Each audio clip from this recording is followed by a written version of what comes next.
last week on NXT. As long as I have your back, you will always be champion. What the hell? Whoa! O'Reilly is snapped! And Samoa Joe laid out his plans for justice against the unrelenting NXT champion, Karrion Kross. Reactivate me as a part of the active roster. And with this paper, you will make official Samoa Joe versus Karrion Kross for the NXT Championship at TakeOver 36. As a historic TakeOver 36 begins to take shape. Two star-crossed lovers, Index is reunited. Tonight on NXT, He still loves me! the whirlwind romance of Indy Hartwell and Dexter Lumis hangs in the balance. You need to stop being distracted by boys. He is a psychopath. No, He's no, part of the he family. is never going to be a part of this family. That is never going to happen. I know. What? The match. But If why? Dexter wins, you gotta give him a chance. Chance to what? Chance with me. That's fine. But if Johnny wins, we're done. Okay. No more Dexter. Is Index truly meant to be? Dexter Lumis faces Johnny Gargano in a love her or lose her match.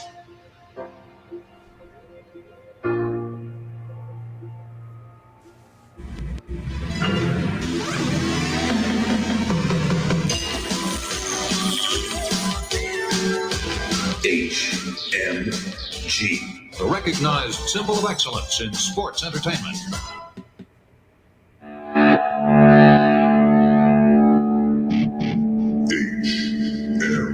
HMG. I say dummy. Dummy, yeah. Humming Media Group. Whoa! I'm going to the top! And I'm going to the moon! Is NXT. Next Level Podcast.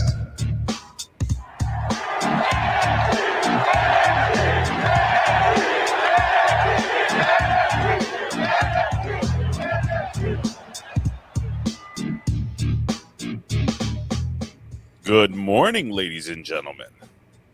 Hi, or good evening, or good night. Like I said last week, same thing. I'm not reliving the day. It's not Groundhog's Day, ladies and gentlemen. But this is your Next Level Wrestling Review, and I am your host. I'm the reporter of the people, the man with the plan, Big Ray, here to stay to talk some lucha libre, which is your Spanish lesson for wrestling today. But ladies and gentlemen, I am not alone. I'm never alone here. With me, I have the 7-time Filipino intergender trios champion. Oh yeah. I mean, how long do you hold that title? Don't answer the question. Ladies and gentlemen, he is a Rip Rogers guy, a veteran of the business. Oh yeah. It is the main man, the man with the master plan. He don't miss no shows, yo. No, he's on every single show here at Hami Media. I was born with the mic in my The hand. Vet. Vet, what is going on, Uncle Fucker? I would just like to state for the record that when I compete for the Filipino Trios Championships, I prefer to have two Pine as partners. Or is that Pines? Do they say, like, is that, how do they do the plural there? Is Spinas. No. What? That's something else. Oh. That's something else. You sure? You sure? Yeah. Okay. Sure. I don't know. Well, that's all I'm telling you. But yeah, so I'm good, man. I'm good. Good. How you doing? How was your week? Oh, doing every show on Hami Media. Mm-hmm. If except for the Impact Attack, I didn't get a chance to do that one. But it's not too late until there's another episode of Impact, and even then it's not too late. Maybe I could do a double stuffed show. And then this is where you say an innuendo. I'm not going to say innuendo. Double stuff. I love Oreo cookies. Okay. Fucking awesome. Yeah. Yeah. So other than that, I'm good, man. I'll be back on Smack Attack this week. All right. So when the hell is that show going to happen? Which one? The Impact Attack. Oh, not Smack Attack. Smack Attack every Saturday morning. But Impact Attack, I don't know. That's really up to Colin because he's a very busy man. And by busy, I mean busy relaxing because he was taking some time off and went to the beach. Time off. What is that? He didn't have no idea. He didn't tell me till he was already on his way to the beach. Maybe we could have worked something out, a little bit beforehand. But so I'm waiting. We'll see what happens. Lots to talk about on Impact. There is a lot to talk about. There was a homecoming. What do you mean? They had a show, like one of those little week pay-per-view things that they do. How do you spell prevail? Prevail? Prevail as in to overcome and to win? Yes, that's correct. AIL, right? Mm-hmm. Okay. It's one of those words that you don't use ever, so it's like, what? All right, good. I'm sorry. You were saying? Why do you want it? I'm just typing in. Don't worry about it. I'm typing some gimmick here. You'll see it in a minute. Would you? Just Snabits. What? Huh? Go ahead. Go ahead. What? Nothing. I was just trying out some of my. That's what I love about you Northeasterners. Just the certain little phrases that you guys like. The way you say things. Like what? Well, like that. Go ahead. Like it's like one word. Go ahead. It is one word, isn't it? To you guys, it is, but to us, we say go ahead or whatever. But in New York, you go ahead. So I like that. Mm-hmm. And what else do I like? This can't be right. By the way, we can't just have two people in the watching right now. That's impossible. Well, usually it takes some people a few minutes to file in, but these guys are like top tier fans, so they're already conversating. If you saw the chat, they were already in here for like 20 minutes before we even jumped in. So do you have any like West Coast stuff that you like that we say, bro or dude? I say dude all the time, but I got the dude from Hulk Hogan. Let me tell you something, brother. Hey, dude. So I grew up saying that all the time. And then Ninja Turtles, the Teenage Mutant Ninja Turtles, made it cool. Who didn't love Michelangelo? He was my favorite. He's like, oh, dude. So that. So that's pretty much where. So that's it. So dude is pretty. You don't say dude up there. It's more like, yo, what up, my dude? My dude, yeah. Like my dude. It's not like dude. I say it, dude. Like, hey, dude. Oh, I like son too. You guys do that a lot. Son. Yo, what's good, son? What's good, son? Yo, what's good, son? Yo, what up, kid? See, you can't be like, yo, what's up, son? You got me. You can. You can't be like, yo, what's up, kid? You could do that. I guess. I don't know. You do. You know, Ray. Son. That's what's up, kid. Yeah. I'm gonna take a little time. Sonic's here. Is he? The hedgehog? Just pointed out. The hedge rat. I'm gonna play this music. Uh-oh. Here comes the strike. No strike. This is free music. Oh, okay. Ladies and gentlemen, I don't know if you guys heard, but Hami Media has lost someone very special. All right, the kid's not dead. So Matt Schaffer is leaving us. I wanted to kind of draw it out to make people think that somebody died, but that's so fucked up. Can we just say this now? Yeah, I spoke to Matt. And he knows that you're gonna air the. Yep. Hold on. And it sucks. I mean, the kid is. It may come as a shock to some of you. I mean, really, do I really have to make this sad, or can I make this happy? This is your thing. I thought you had a plan for this. I never look at me. I never have a plan before I come into a show. I feel like you really sweat a lot of the stuff that goes on beforehand. So that's why I have to question that you don't have a plan, because you know what I mean. He's like, let me pull back the curtain. Hold on.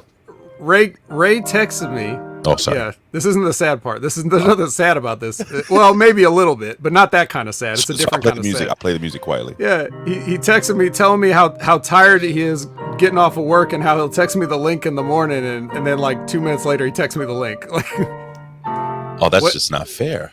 What are you doing? You just either do it or don't. You know what I mean? Go ahead. Well, I wasn't sure. All right. So I got to tell you something. But my point is, a man that thinks that much about it and goes back and forth and is like, I feel like he's very, like, he's always thinking of a plan or something. And maybe the plan changes, but I just feel like you always have a plan, and then you're just indecisive about it. But that doesn't mean you don't have a plan. Well, here's the deal. So I spoke to Matt.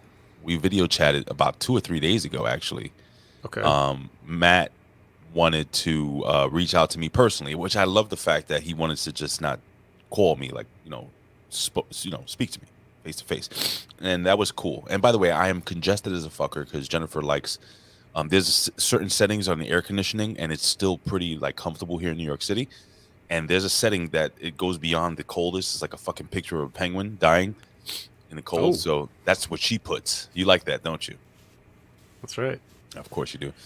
Anyway, me and Matt spoke. We spoke, and within our circle, and I'm being serious now. I'm gonna shoot or whatever. I'm gonna fucking be honest. I asked Matt. I said, "Yo, do you mind if I talk about it on the Next Level podcast?" He's like, "Yeah, sure, dude." See, dude. He said, "Yeah, sure, dude." Because he's from the West. Anyway, and I didn't know how to. I don't know. I didn't know how to take it at first, but I understand. You know what I'm saying? The kid's been putting in, and I say kid, he's a grown-ass man, but he's a lot younger than me. He's been putting in so much work.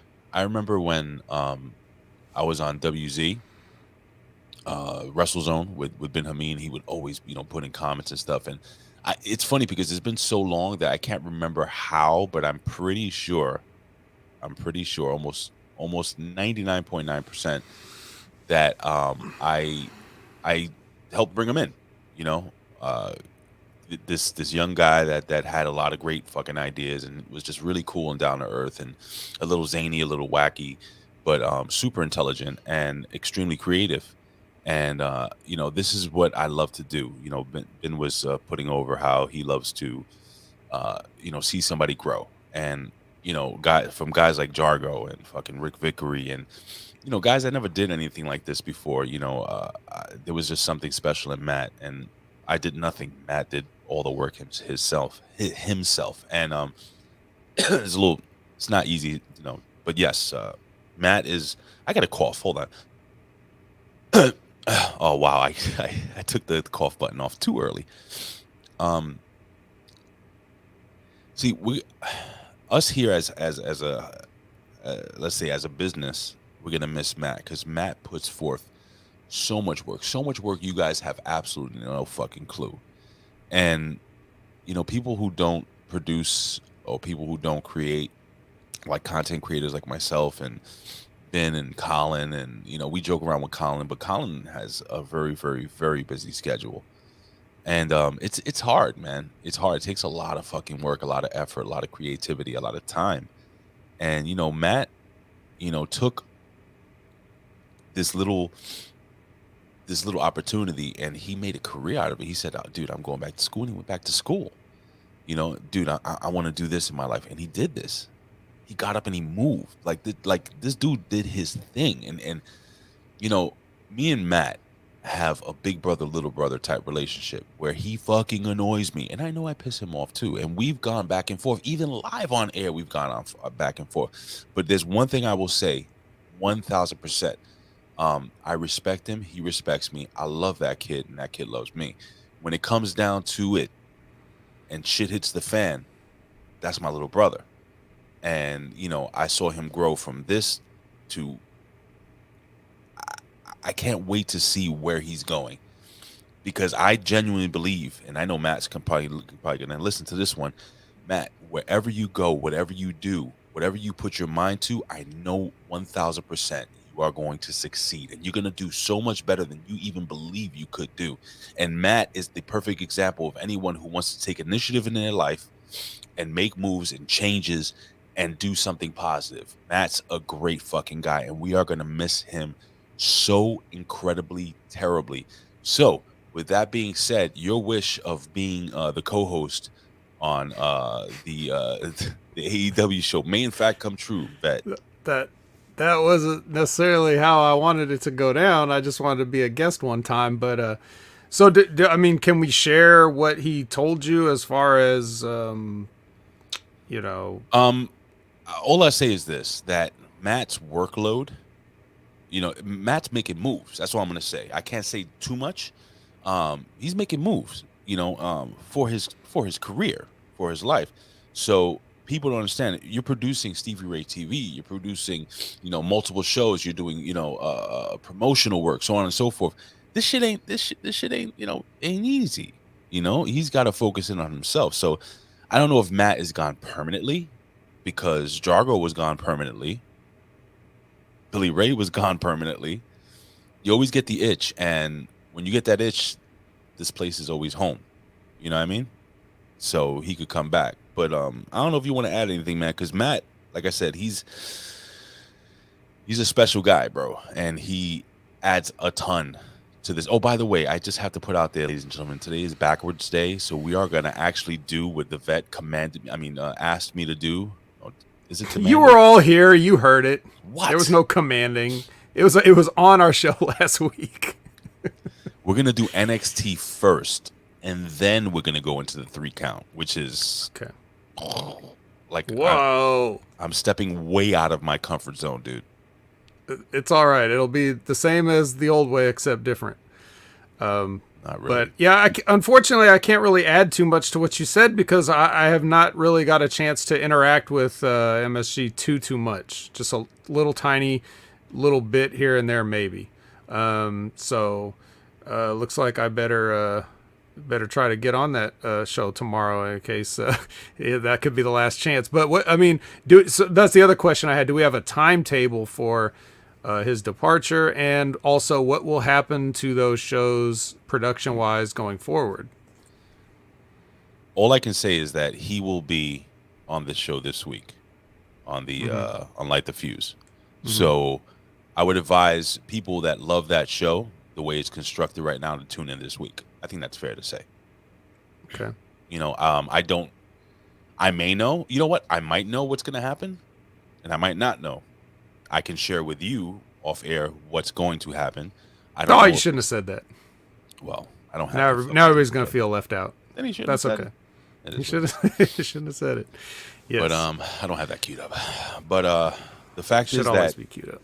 What's that? It should always be queued up. Continue. What are you talking about? Anyway, so go ahead. Are you done? All right. You know, see, I had it queued up, and now nothing. Then you shouldn't have said it. That makes me happy. That's good, son. It's good, son. Yo, what do you say in California, by the way? Like, do you have an equivalent of son? Like dog? What up, dog? Yeah, some people say dog, but you got it mainly bro, dude. You know, those are like the main. Bruh. Is it my bro? Now the kids. Bruh. The kids BRUH, yeah. Yo, I had this guy in my building. Like when I work, these young kids. So we're situated the borderline of like a couple of blocks up north is like the hood, and where we are is like, you know, people that are well off or whatever, just off of Park Avenue. Park Avenue is either really rich or really fucking hood. Like it's incredible. So we have these young kids that I guess they come into our neighborhood because we have better basketball courts and shit. You know what I'm saying? And they come and they play ball around our neighborhood, you know, without having the fear of getting shot in the face. But they think they're king shit. So they come and, you know, they run around and they start trying to act like assholes in the neighborhood and shit. You know, and, you know, we have a bunch of doormen. And what they don't understand is that a lot of the doormen are from the hood, too. So I remember this kid. He comes off he's bouncing a stupid basketball in front of my building with his friends, trying to be cool. You know, cool teenage shit. And he starts walking into my building, right? He goes, "Yo, come on, fellas, come to my crib." So when he walked in, I locked. You know the whole thing when you lock the door. What's the movie? Bronx Tale. Now you can't leave. Okay. So there's 2 sets of doors, right? I locked. So when he comes out, I went, "Oh, word!" I locked the door, and then I said, "Hold on," and I locked the other door. So I said, "What's up?" Now it's me and you. "Oh, I was just fucking around." I was like, "Were you?" I was like, because from where I stand, it looks like you trying to come into where I work, and you don't live here and you don't work here. So what's good, kid? Like, what are you gonna do? Yo, I'm gonna leave, yo. I was like, yeah, you're gonna leave. The easy way or the hard way? Which one? I said, I'll fuck you and your boys up. I don't give a shit. I was just in a bad mood that day. I don't even know why I'm talking about this. Anyway, back to Matt. Well, it was going to have something to do with bruh, but instead it became a Ray put-over session. What do we think? I'm putting myself over? Is that what you're saying? Yeah, you talked about how you punked out some kid and felt like a real big man. What do you want to say to Matt? What do you want to say to Matt? I was want to say, don't go, Matt. It's too soon. Go.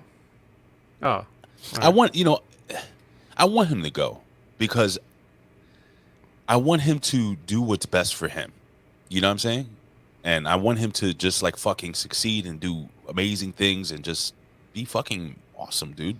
The dude is so fucking talented. You guys don't even know.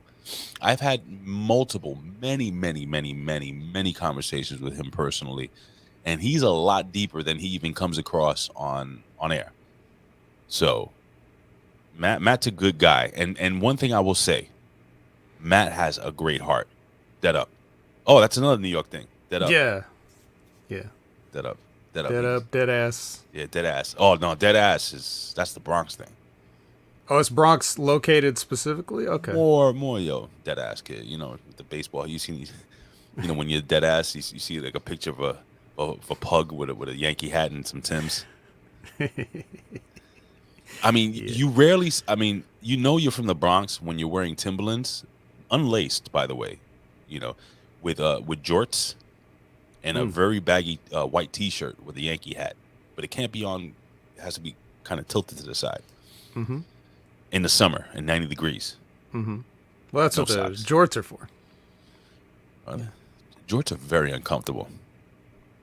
See, I don't think we could ever really do this whole fucking NXT thing first because I don't see you all week. We rarely. Well, we don't rarely speak. We text mostly, but this is our opportunity. You and I, Vet, to chat and shit. So I like kind of getting the show off chatting. So. Well, chatting is one thing. Maybe the 3 count is another thing. And then there's like an NXT, like the meat of the sandwich type thing.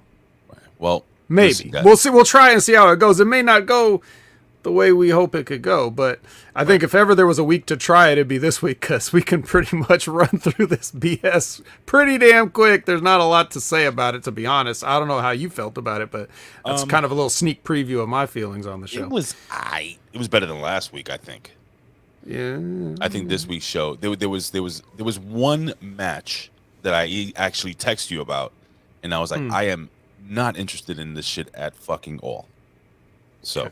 We'll get into that, but again, guys, Matt Schaffer is going to be moving on, and again, hopefully Matt wasn't like stoned out and shit. He was like, "Yeah, dude, if you want to talk about it, you can talk about it live on air." And then I do this, and I'm fucked.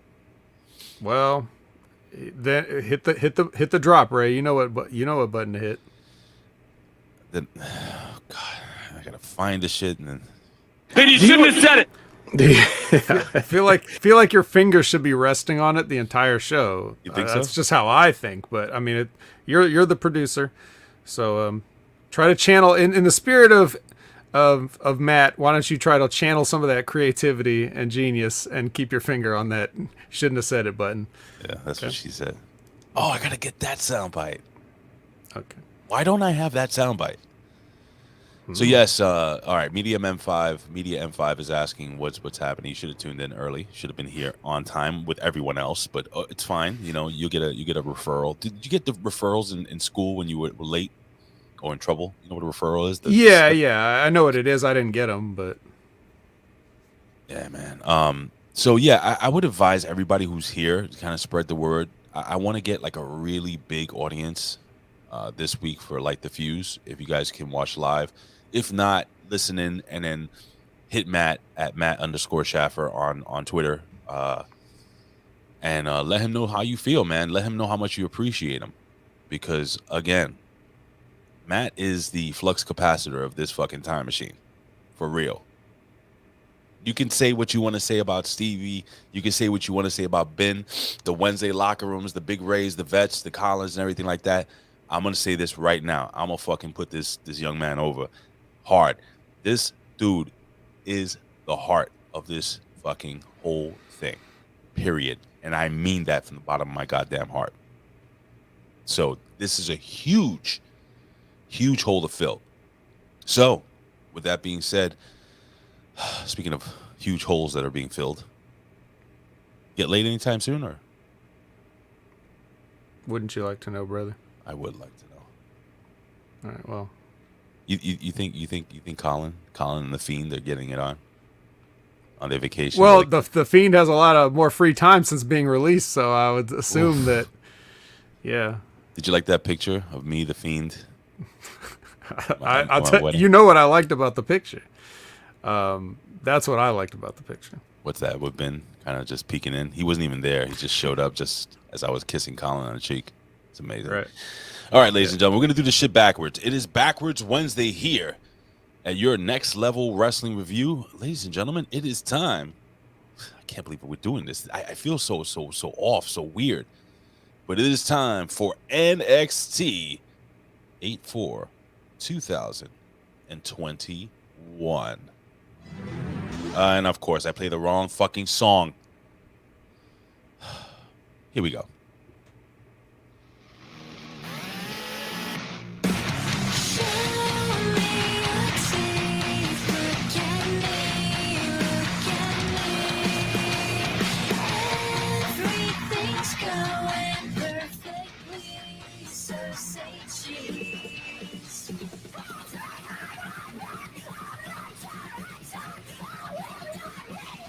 You're not going to put over who sings the song and everything like you? Oh, well, this is, of course, Say Cheese from NXT First Ballot Hall of Famer Poppy, which is available everywhere. You can stream it on YouTube, Spotify, everything.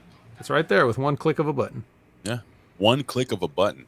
Mm-hmm. You know, I fucked up here. I got to put question marks, right? Because we'll love prevail. See, that's why I was asking you how to spell prevail. If you, let me see, NXT 8/4 review. All right, let me save this, and let me put this up just in case people are tuning in. All right, see? NXT 8/4/21 review will love prevail. I see. All right. Well, we'll have to find out as we go. All right. I really want, let me clear my throat, stand by.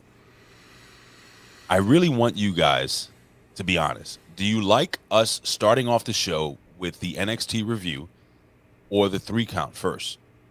So in the chat right now, guys, you know, just tell me. Well, hold your responses till the end because we got to see how it turns out, right? That's fair enough. And we could figure out how they're going to, you know, or what I'll do is I'll put up a poll on Twitter. Okay, you can follow me at Big Ray Hernandez. All right, so look, we already have Stop. Our boy, Chef Fandango with 3 count first. What? Well, Spaceman says he likes lamp, so does that, you know, you see what I mean? Like, we can't be sure yet. He might not like... He likes lamb or lamps? Do you really like the lamp, or are you just looking at things in the room, Spaceman, and saying that you like them? I like table. All right, he's high. He's fucking high. Speaking of high, I got to tell you. That's from Anchorman, Ray. You didn't know that? Nah, I don't know. Fucking you don't. All right. Well, anyway. What did I do wrong now? What did I do? This guy's so put upon. Oh, my God. What did I do now? Oh, jeez. Fuck you, San Diego. Man. Why is this guy cursing San Diego out in the chat? It's from Anchorman. And what is going on over here? What is this? A 3-piece with a side of onion rings? What do we got over here? We got a couple of taters. I was really supposed to. Oh, fuck you, San Diego. That's right, Anchorman. I'm so stupid. Yeah. Anyway. So. All right. So let's kick this off, ladies and gentlemen. Again, it is NXT August 3rd, 2021. We are reviewing this shit. And we kicked the show off with Hit Row. They should do like a Hit Row, like a Michael Bublé version like of this. A lounge singer, sort of Rat Pack remix. It's a remix.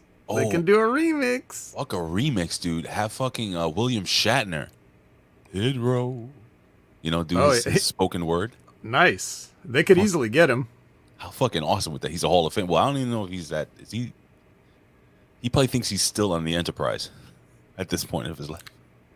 Yeah, that's fine. It'll work. They'll just tell him whatever they need to tell him, and he'll be there. He said, Ray, they do rap. They do rap. Not well. I'm sorry. I don't care what anybody says. They fucking suck. Well, all right. There it is.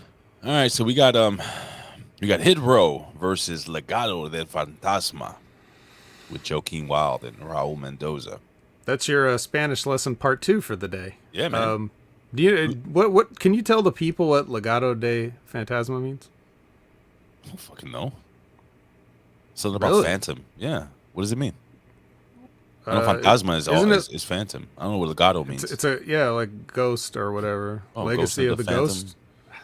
Sure, why not? I think that's what it means. Okay. I'm Puerto Rican, dude. Our Spanish is shit. Is it the shit? Not the shit. Or just son. shit? Oh. Nah, son. What about Lucha Libre, right? You always say that's your Spanish lesson for wrestling, but what does Lucha Libre mean? It's wrestling. It's pro wrestling. It's wrestling. It's more like Lucha Libre. How can I put it? Freestyle fight. Yeah, freestyle wrestling. Lucha Libre. Yeah. Freestyle. Word up, yo. The Lucha's fight. Luchasaurus. He's over. He's rotten, is what he is. He is fucking rotten. And fat now. Like whatever he was taking, he's off of it. Of course he's off of it. Last time he was on like one of those backstage vignettes, like his gut was just like anyway. Yeah. So Hit Row versus LDF. Yeah. So what'd you think? What'd you think, Ray? I thought it was pretty good. I had a feeling it was going to end. All right. Well, the baby faces win by disqualification. Are they baby faces yet? I'll ask you every week until you figure out that. What do you think? No, they're not baby faces yet. No, a baby face is based on what you do, not what they tell you you're supposed to think, right? Would you, if you were Ashante the Adonis, right? Mm-hmm. Would you ever tag out, like tag back into the match? Because when Top Dollar Holla Holla's in the match, the other guys have no chance in hell. Seems like that, right? Especially when you get towards the end of the match, the way things played out here. So, yeah, talk about that. So, well, first, the first thing I want to say is what I really notice about this match. Oh, okay, you switched it. I was going to say that quote is starting to make me hungry about the 3-piece and the onion rings. But when the match, I still had that up. Yeah, it was still up. My bad. Did you? Oh, wait. Kansas Spaceman has a question. CMLL do not understand the damn rules. Are there any rules in Mexican wrestling? The answer is no, there are not. Anyway, moving on. So back to the... Say it again. No, wait. Okay. Are there any rules? Any rules in Mexican? Are there any rules in Mexican wrestling? Yeah. You can't be over 6 feet tall. Oh, that's a soft rule, though. That's a soft rule. Let me see if I can do this. Hold on. Wait, let me see. Hold on. Not bad. There's some of that Schaffer Gage creative genius right there. Damn right. Yeah, no, it's weird because they're like in like the trios matches, it could be like a thing where like only the captain can get pinned, the captain of the team can get pinned, and there's like guys can just come in without tagging or whatever. It's and like every match is 2 out of 3 falls. It makes sense the way they do it if you're traditional about it, but like to American or Canadian fans watching, they're going to be like, what is this? Right. So like definitely no tagging. They don't tag each other in. But there could only be 2 competitors in the ring at one time. You do the 5-second count is very important in Mexican wrestling. Like they're not in there more than 3 seconds. Unless they are, in which case. You know what, Chef Fandango? Good fucking point. Karrion Kross is over 6 feet, and he wrestled in Mexico. LOL. I know it was a joke. Was it? Well, you know, AAA does things differently. You know, they're less traditional than CML. CML is like the oldest, like active promotion in the world, right? Didn't they start in like the early 1900s? So they've been around for a long time. My father never wrestled in Mexico. Wrestled in Puerto Rico, all over, Pittsburgh, Florida, New York. Never wrestled in Mexico. Not Mexico. Okay. Not Mexico. All right. So anyway, back to the match. So Yeah, back to the match. So the thing I noticed about the match is these guys kind of like this was a little bit stiffsky, huh? Like when they first went at it, but it was safe. It wasn't like reckless, Right. but you definitely wanted the way Ashanti and the other two guys, because it was like them two and him at first before Top Dollar came in. So the way those two guys were going at each other, it was very like you could hear the smacks of the strikes and there was a lot of speed in what they were doing. It seemed like very intense and ferocious. So I like that. It looked good. I'm glad you mentioned that, because remember how we've shit on how people have had feuds in wrestling? Or maybe it wasn't us. I mean, I think it was us. Definitely, I think you mentioned it, how, and they fucking lock up, No, these motherfuckers came in. They were angry. They hated each other. They came in and they were fighting. And I like that about this. At first I said, man, these two guys are way too small to make this a competitive match, but it seemed like a competitive match, and the way they booked it was well. I think Top Dollar played the big guy really, really well. When he was in the ring, he was physically dominant, and it took more than one guy from Legato to take him off his feet, which was cool. I liked it a lot. I thought this was a well-booked match, and the finish was great because nobody doesn't look strong here. They both teams technically look strong. But here, that is where I disagree in the terms of how this finish comes out. Because while the finish is technically a DQ, right? Because at some point they just hit Top Dollar with a chair. Like, fuck it. Right. We're not winning this. Let's just hit him. That kind of thing, which is fine if that's what you want to do. Yeah. And now, but what's his name? Hit him. Didn't Santos just get in and hit him? Yeah, Escobar. Escobar just grabbed the chair and said, all right, fuck it. Boom. We're done. We're out. Yeah, I've had enough. So I've got more important things to do. But he hits him there, and then they take Top Dollar outside and run him into the stairs. So they give him 2 chair shots and run him into the stairs, right? Yeah, sure. And then So then they get in there and they take Swerve's grill out of his mouth, right? I like that though. Right. Well, this is all good so far, right? Yeah, it's good stuff. However, it's good shit, pal. This is all within 60 seconds after they basically got rid of Top Dollar. And it was, if my counting in my head was correct, it was about 55 seconds before, after all that, Top Dollar just got back in and beat everybody's ass again by himself. Yeah, he came back. So now he came back too quick, right? I agree. Yeah, I agree.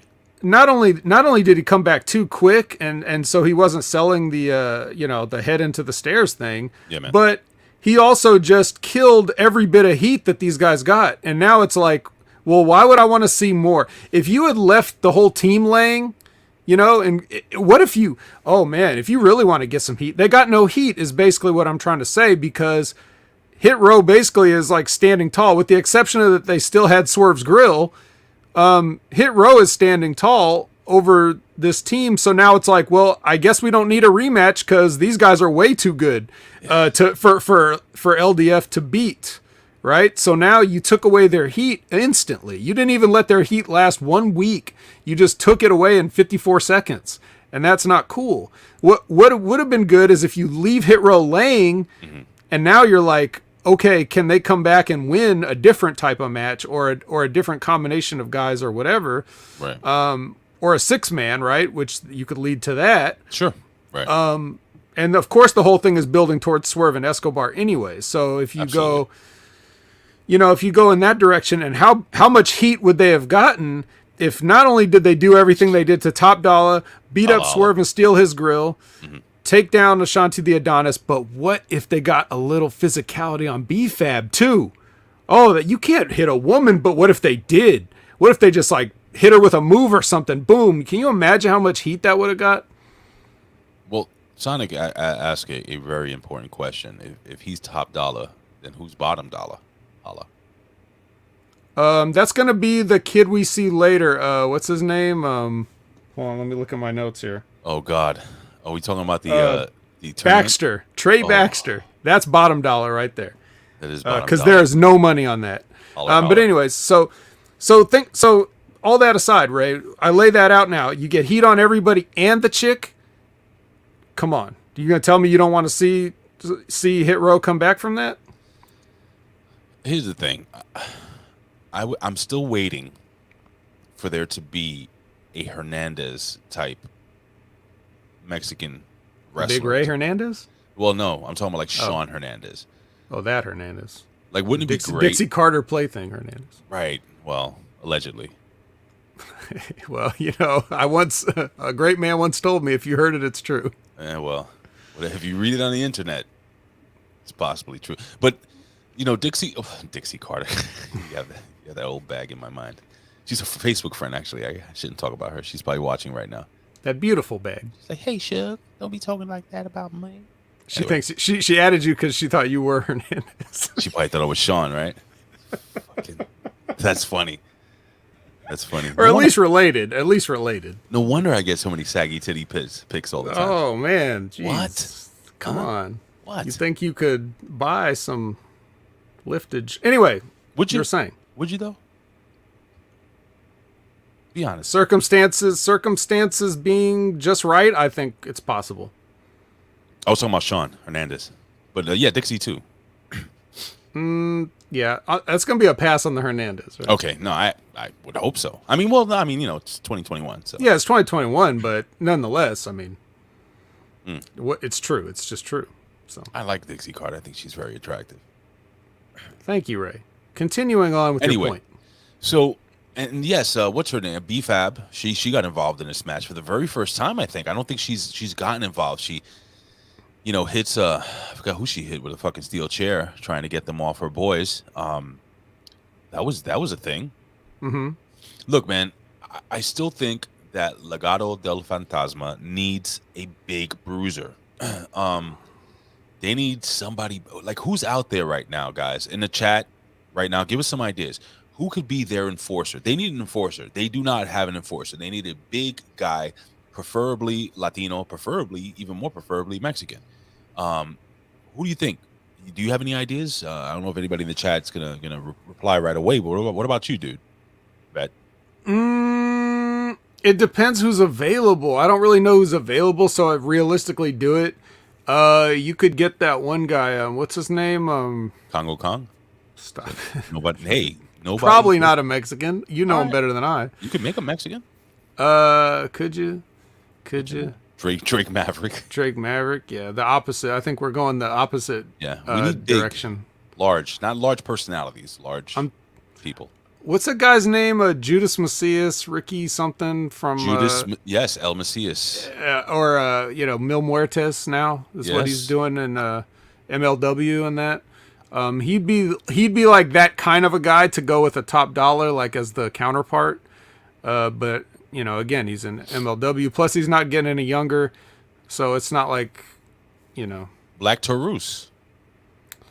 From Impact Wrestling. I don't know. Well, he'd have to have a whole gimmick change because you can't bring that guy in wearing the Mantar head to just sit in there with Legado del Fantasma and act like nothing's weird about that. Why not? Because what I just said, they're very like not that, and he's very much that very gimmicky, you know, presentation. You know what? Hold on, really quickly. I got to put this out there. I got to give a big shout out to Elizabeth. She is joining us for the very first time. She's a follower on Twitter, and I don't think you've been on this show. I don't think she's actually watched us live. And she puts out Raquel Gonzalez will join now that her and Dakota broke up. I think she's taller than all of them. What is she talking about? They're talking about Bronson. Oh, they're having their own side conversation. Great. Nobody's listening to us, Vet. Yes, they are. You think? Well, I mean, come on. So she catches us later. That's what she said. Right. The VOD is very important, guys. If you can't be with us live, you still got to hear what we say. It's very, very entertaining and informative. It is. Yeah, pal. But I think we've spent a little bit of time on this match. But my main point is, I feel like they did not leave with any heat. They just they started to get heat, and then, you know, in 54 seconds, Hit Row got it all back, and now we're back to square one, and Right. I'm really not that interested in seeing anymore. It's like, well, no, apparently you guys are tough. Apparently this one guy you got can beat up the whole team, so I don't care. But he can. That's the thing. That's the problem. That's why I was telling you that. If you were Top Dollar Holla Holla's tag team partner, Shanti the Adonis, would you even fucking tag back in? No. Like, this guy taking care of these two guys easily. That's why I'm saying they need an enforcer type wrestler. They need somebody, a big bruiser, a killer, a monster. Doesn't even have to be good in the ring. Just somebody who's a presence. You know what I'm saying? Somebody that can do a choke slam, a big splash, an elbow drop. Well, you don't even really need to do that. You can just figure out a different way to neutralize him, like maybe jump him backstage, like all three of them, or maybe tell him that where they can find another Andre the Giant passport, and then he'll just be gone for like a few weeks or something like that, So I got it. Have the guy that plays Andre the Giant on the Rock TV show to be the Mexican enforcer. Boom, done. All right, moving on. We solved it. We solved it. When you see him on NXT in the next couple weeks, you'll know who to thank. Wouldn't it be some shit if that guy actually does come on? Yes, it would. It would be crazy. Obviously, it would be crazy. It'd be That's crazy. the whole joke. That's the joke of what you said. It would be serious, like a late period. Does Conan still say that? Yes. Serious, like a late period, Holmes. Every time, like, he's never said it and no one's ever heard it. So Joe is backstage. Then you shouldn't have said it. Yeah. But you said it. Yeah, Joe. Who's back? Samoa Joe's backstage. What happened there? They just showed him backstage, Right. just to let you know he was there. He was in the bathroom. And then they showed they showed Dexter Loomis's studio. Mm-hmm. It might have also been a bathroom. I'm not really sure. He had Possibly. pictures up. We couldn't really tell. They showed how if you guys didn't watch the show, they showed how dangerous Samoa Joe is. You know how he doesn't give a shit. Like, he used the bathroom, didn't wash his hands. Man, in these times, we're trying to get stuff open back up, not shut down, Joe. Just walking around shaking people's hands after taking a whiz. It's amazing. Yeah. Oh boy, we're gonna try to stretch this. All right. Remember, we got a whole 3 count to get to. We do have a. Yes, that's right. I forgot about that. Okay, so see, that's why I'm thrown off now. I'm like, all right, let's stretch this out. It's kind of fucking early here. Anyway, right. We have Let me see. We have Ikam. What is it? Ikemen Jarrow versus Ridge Holland. Yeah. Mm-hmm. Is it Jarrow? Ikemen Jarrow? Ikemen Jarrow, yes. Isn't there like a Jarrow. mountain? Isn't there like a mountain named? You're Ikemen? thinking of Kilimanjaro. Yeah, there you go. That's different. That's a different one. That should be his new name. Yeah. All right. So he faces Ridge Holland, and Ridge Holland gets a lot of heat from the fans. He rips that stupid dinner jacket off this kid's back. Yeah. Did you like that? I like that. And boos rain down upon him from the Capitol Wrestling Center. They don't like him messing with that jacket. What is with the jacket? What's in the jacket? They just like that he has a jacket and wears That's it. so fucking stupid, Vet. I'm sorry. I know, but the fans know it, but they're still pissed that they took away his one thing. So, and that's the one thing that makes him special. Like, he takes it off, it's Tajiri. What? Yeah. Ikemen Tajiri. Well, what do you think? Well, speaking of stupid, what do you think about Ridge Holland coming out with the little newsy hat and his little club? Like he's a Bobby. That's what I was like. What is he supposed to be like? Is he a newspaper delivery guy or is he a cop? Yeah, and then he's just wearing like a long coat with his trunks, which is basically underwear. So it just he looks like a flasher or something that just walks out with a hat and a club. It's a very bizarre presentation for a guy that they're trying to be kind of dead serious about. Is this actual news? Canada Spaceman, Samoa Joe angry. The audience ate all the free catering. Is that breaking news? They don't cater to the audience. No, Spaceman. You sure? No. Yes. Okay, just put asking. They're just handing out sandwiches there at the CWC. That might be a good reason to go if they were doing that. But anyway, so my point is, I think he looks silly, just as silly as Jarrow with his jacket. Here comes this guy with this little hat and this little club, which he's not going to use. He's not going to use the club, but he's just going to carry it. Yeah, you got to carry the club. Yeah, then he's going to have his little stupid hat like he's on the corner saying, extra, extra, like come on, bro. And then after the match, when Dunn gets in there and does a promo, he puts the hat back on and holds the club in his hand while he's cutting that promo. What about that horrible like jacket that he found in Edge's closet? It's a jacket. Yeah, exactly. That's what I'm saying. Like, it just looks like a guy that put on a trench coat over underwear, bro. Dude, it doesn't work. Like, nothing he had on worked. Like, he has a Billy Club. What's the Billy Club for? He has the fucking the Newsies hat. Why? He's wearing Edge's fucking jacket that he wore back until 2008. Why? So this guy, but it has his name on it though. It says Ridge Holland on the back of his jacket, which is the ultimate, you know, like you really put effort into this. However, you shouldn't have type thing. You know what? Nobody worth to remember. I'll do this one for you. Why are you gay? Who says I'm gay? You are gay. That's for Ridge Holland. That's Ridge Holland. And the funny thing is, Ridge Holland, he's been doing this ever since he debuted back in NXT UK. It's the same deal. Stop. Tell him to stop it. I tried to tell him back then, and he didn't listen. Then he came overseas, and then he's still doing it. I mean, the coat is different. He had a more generic, like he had like a pea coat before. Now he's got one of Edge's coats, like you said, but he still had the hat and he still had the club, and he still never hit anybody with the damn club. It's just there, like as a decoration. So, you know what he should have? And by the way, Ridge Holland with that whole outfit, you know.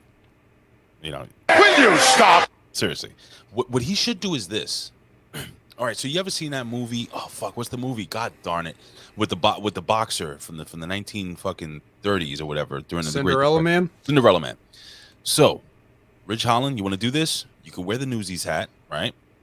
You can wear the pea coat, but instead of walking around with a black dildo, walk around with one of those hooks they used to use to pick up bags. Like how much more? That doesn't sound right. How much more? Wait, how much more intimidating would he be with that? Right? Yeah, I think that's right. Okay. All right. Well, intimidating, yeah, but again, the whole point of it is no matter what it is, a rusty hook, club, rusty hook, dildo, whatever it is, if you're not going to use it, you're just carrying it and it looks stupid. Yeah. Like everybody knows, especially a hook in a certain way is even worse because you know you could hit somebody with the club eventually. You know you're not going to stab anybody. That's the same reason why Drew McIntyre looks stupid carrying that sword out there, and then he gets in the ring with the, you know, Jinder Mahal and his friends and threatens like he's going to actually cleave him in half with this sword. It's like, no, you're not. We know what we're watching here. You're not going to use that shit, so don't even try. And it's the same thing with Ridge Holland. If he's not going to use the weapon, then don't have the weapon. You know, it's a decorative weapon. By the way, for the fans and friends that listen to us weekly, we will be doing a 3 count, but we're doing it second after the NXT review, so don't go anywhere. I'm just no one missed the 3 count. No one missed the 3 count, please. The 3 count is the most fun we have. But it's about to be a 3 hour if we don't move this show. All right, so let's move it around. All right, so Ridge Holland goes over this kid, which he should have, beats him up, and then his boys cut a promo in the ring saying, "We are the most dangerous people on NXT. We are."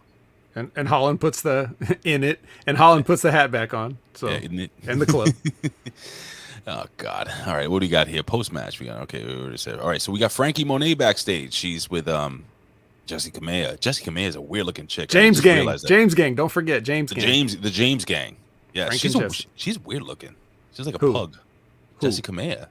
Yeah, I didn't notice that. Anyway, never noticed it? Okay. No, I didn't. So what did you think, Robert Stone? So obviously this is going where we think it's gonna go. Frankie Monet's taking over this shit.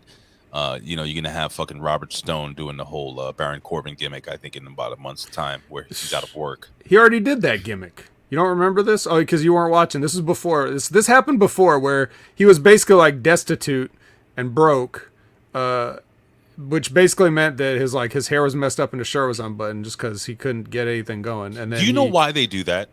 Can I explain to you? Every time you talk about that, I'm like, this is why they're doing that. Okay. May I? Please. It's not about like, I get it. Like, well, you know, why does having your shirt unbuttoned or the one button, you know, like it's misbuttoned, like, you know, one higher than the other, or maybe a stain in your shirt. The reason why is because he's given up in life, so he doesn't even try. He's gotten to a point that he's so low, so broke, so depressed that he doesn't even try. That's why the hair is messed up and the shirt's unbuttoned and shit. And that's what I think it is. I know it doesn't make that much sense, but I think that's where they're going with this. You understand? Of course. No, that is the visual for the audience that's supposed to, as Ben would say, show don't tell, as far as like where these guys are at in their headspace. Like, I get it. But you just have to realize that there's certain ways that when you do this, it just does not make sense anyway. And it's the kind of shit that like you can't like with the Baron Corbin thing, you can't have a character be broke just because he's not wearing a shitty crown anymore. That's not how that works. Right. Like he's acting like he's basically homeless, but it's like, but you're on SmackDown every week. Like, what, they're not paying you a contract? It doesn't make sense like that. So everything that he's doing, like that, or that they're having, I'm blaming him, right? Everything they're having him do is wrong. It's just that's mentally like their intelligence level of what they think people would find entertaining. And if you find it entertaining, it's just because it's like you like something ironically, like, oh, I have to laugh at this. Look, it's stupid wrestling, right? Ha ha ha. Right. You know, that kind of thing. And Robert Stone has already done this gimmick. Okay, right. He did the gimmick first, and they even did this exact same gimmick before. The only difference was it was Mercedes Martinez that was going to like take it over from him, and then they just dropped that out of nowhere. So, you know, it's just that they're recycling their own stories here on NXT. I guess but so.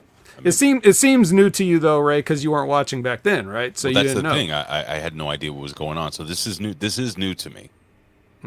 Yeah. So, but that's where we're at. I mean, that's the level we can expect. All right, I'm going to read this out real quick. Ken of the Spaceman says, Bobby Fish versus Roderick Strong, the best match of the night. Nobody worth to remember. Reminded me that they used to be in ROH, so that explains why they are so good. Okay, so we'll get into this right now then.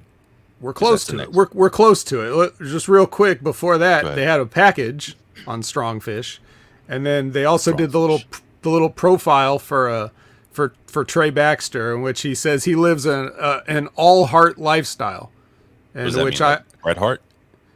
It says it's all heart. He just it's a lifestyle where he just never gives up and stuff. And I just have in my notes, shut the fuck up. All right, so now we're ready to seen as a gimmick.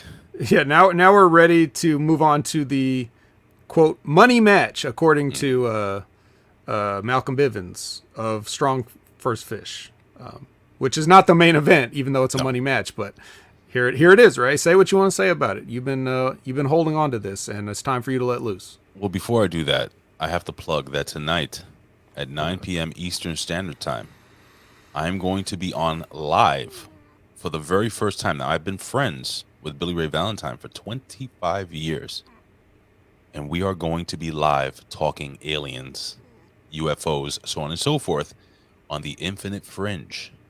So it's going to be a different side of me. No comedic, nothing funny. It's going to be the serious side of Big Ray. So if you're interested, Billy Ray Valentine will probably be follow him at OB1 You Know Me. He'll probably be tweeting something out. You guys can join him live. If you guys are fans or listen to the Infinite Fringe, he has a huge, like a ridiculously huge following. So it's gonna be interesting to be a little serious, like a late period, and talk some, possible alien invasion or Project Bluebeam, so on and so forth. It's gonna be fun. So tune in. Now, Strongfish. Vet, I could not give a shit about this match.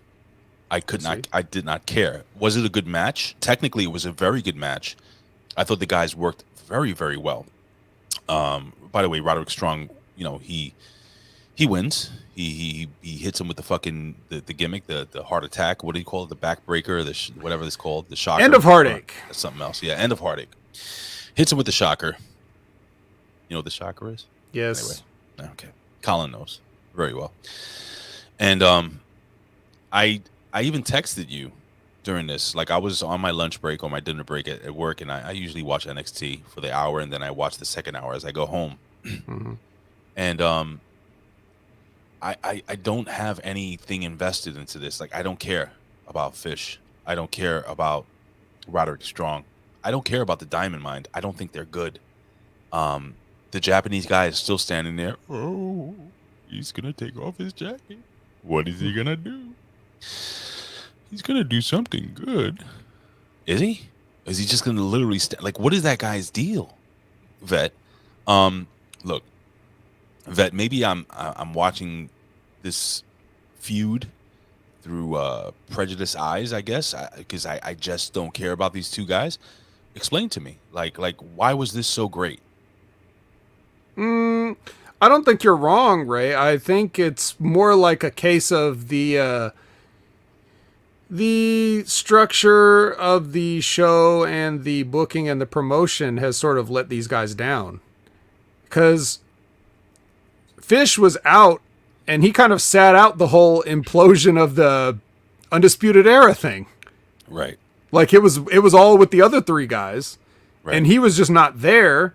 And then he just comes back, and there's no, and even before, even when he was introduced into this thing, when Undisputed Era became a thing, there was never any emphasis placed on Bobby Fish. Mm-hmm. He's just the other guy in Undisputed Era, and that's kind of like a little bit of a dropped ball on their part. Not that Bobby Fish was ever brought in to be a megastar and be amazing. He's there because he's a good hand, and kids can learn a lot from wrestling him.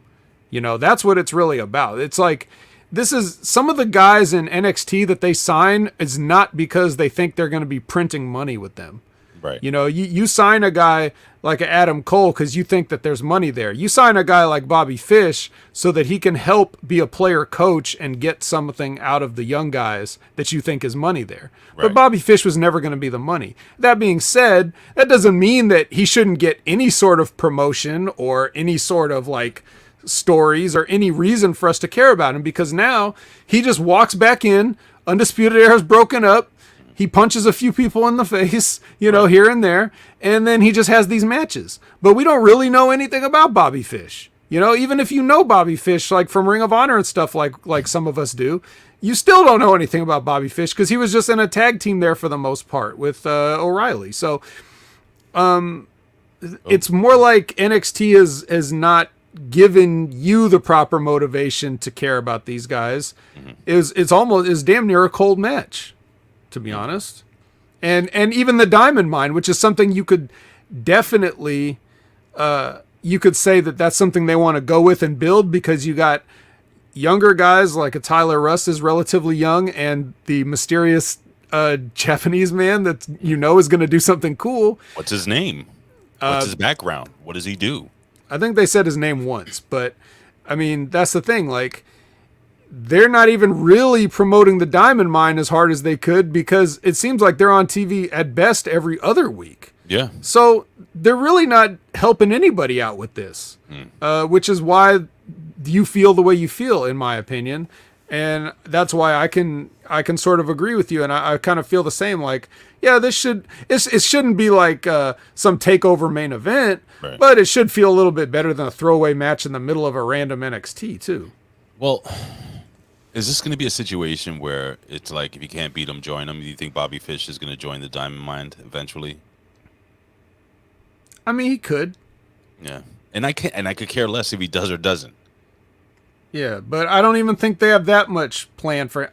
I think that Bobby Fish is one of those guys that shows up for work every day, and they just look at him and they're like, okay, well, he showed up for work. We don't really have anything. We'll see about next week. You know, like, I think that's kind of how it is. It's like nobody says. The only thing I know is that he has a dead fish logo, and I think that NXT tries to send a message to the fans by it. Yeah, well, there we go, and that's all you got to say. So moving on, we're about to... Whoa! I'm going to the top! And I'm going to the moon! Whoa! Yeah! I say dummy. Dummy, yeah. All right, it is time, ladies and gentlemen, for the true main event of the evening. Oh, yeah. It's Cameron Grimes and LA Knight versus the grizzled young veterans. Yeah. Anyway, so before we get into this match, Cameron Grimes presents LA Knight with his resistance bands. So big shout out to Stevie Richards Fitness. Head over to www.stevierichardsfitness.com for the latest and greatest in yoga, resistance bands work out, so on and so forth. I don't have the script in front of me, man. it is what it is. I haven't done Stevie Richards Fitness in like 6 months. Getting fat because I'm married now. His name is Stevie Richards. Dude, Stevie Richards. That's the best drop of all time. Follow him at Stevie Richards. Where's that from? Where did they get that from? What do you mean?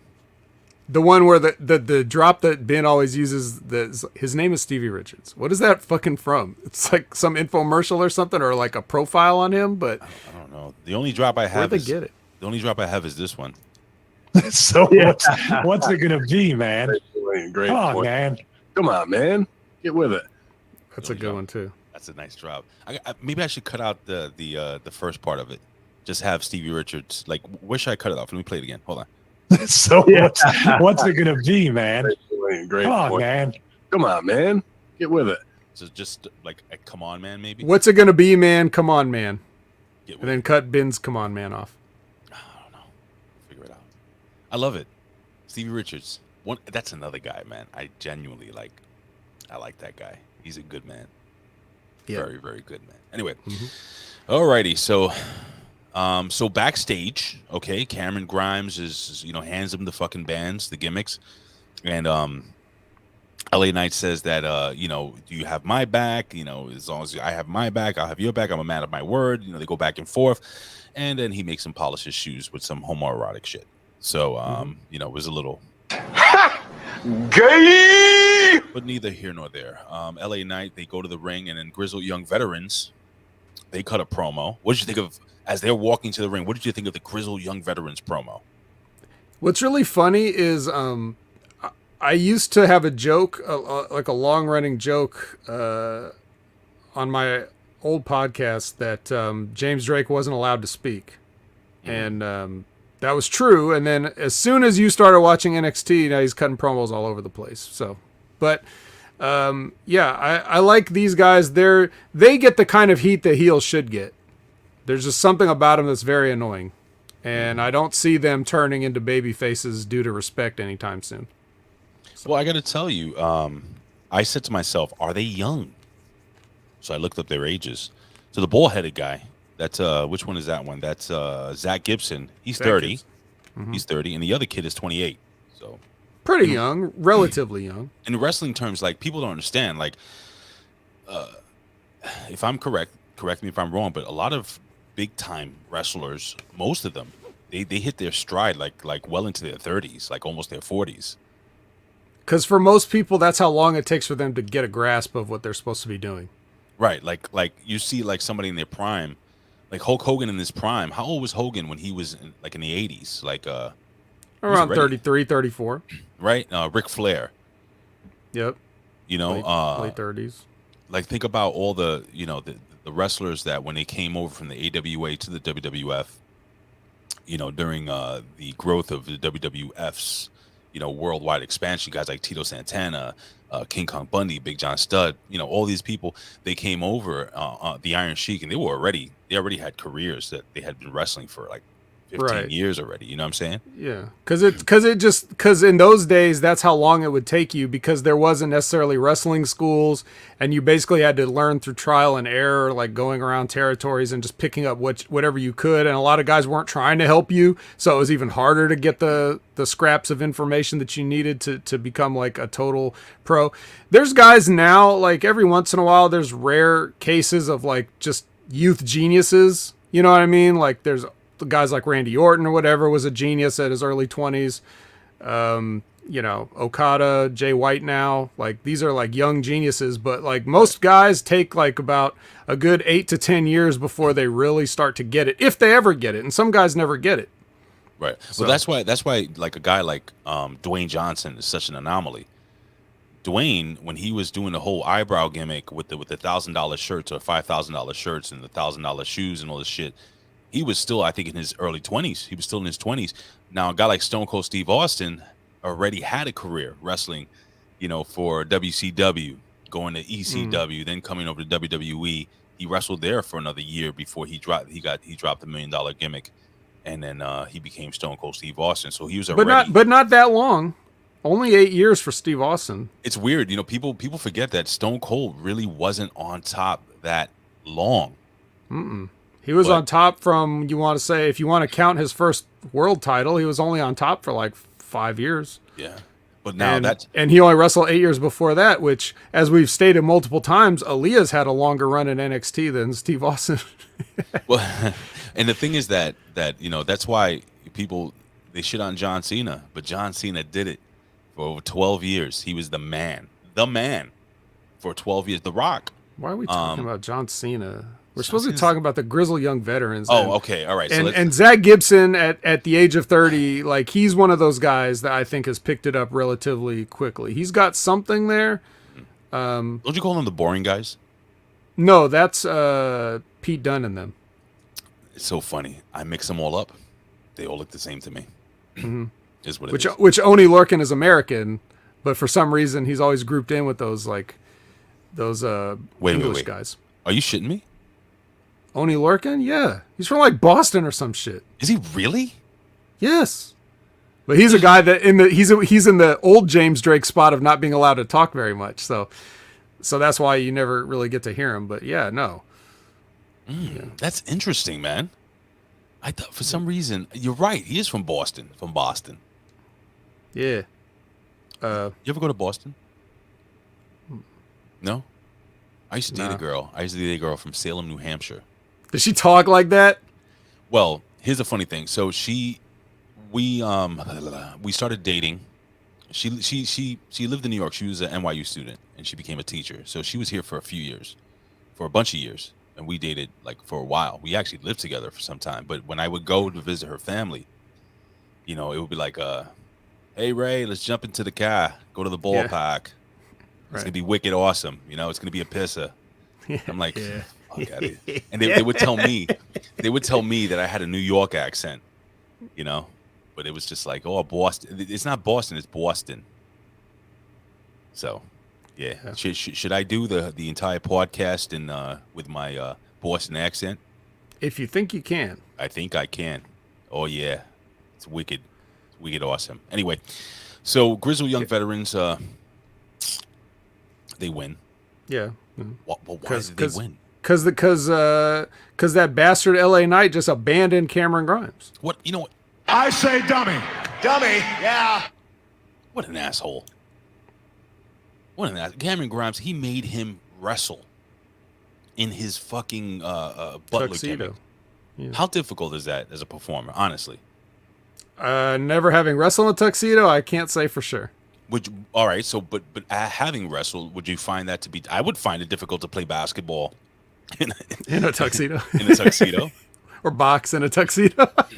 Like what? I thought he was the ring announcer. He's one of the contenders. Can you imagine? Like I got the fucking white gloves, and then they tape the hands over the gloves.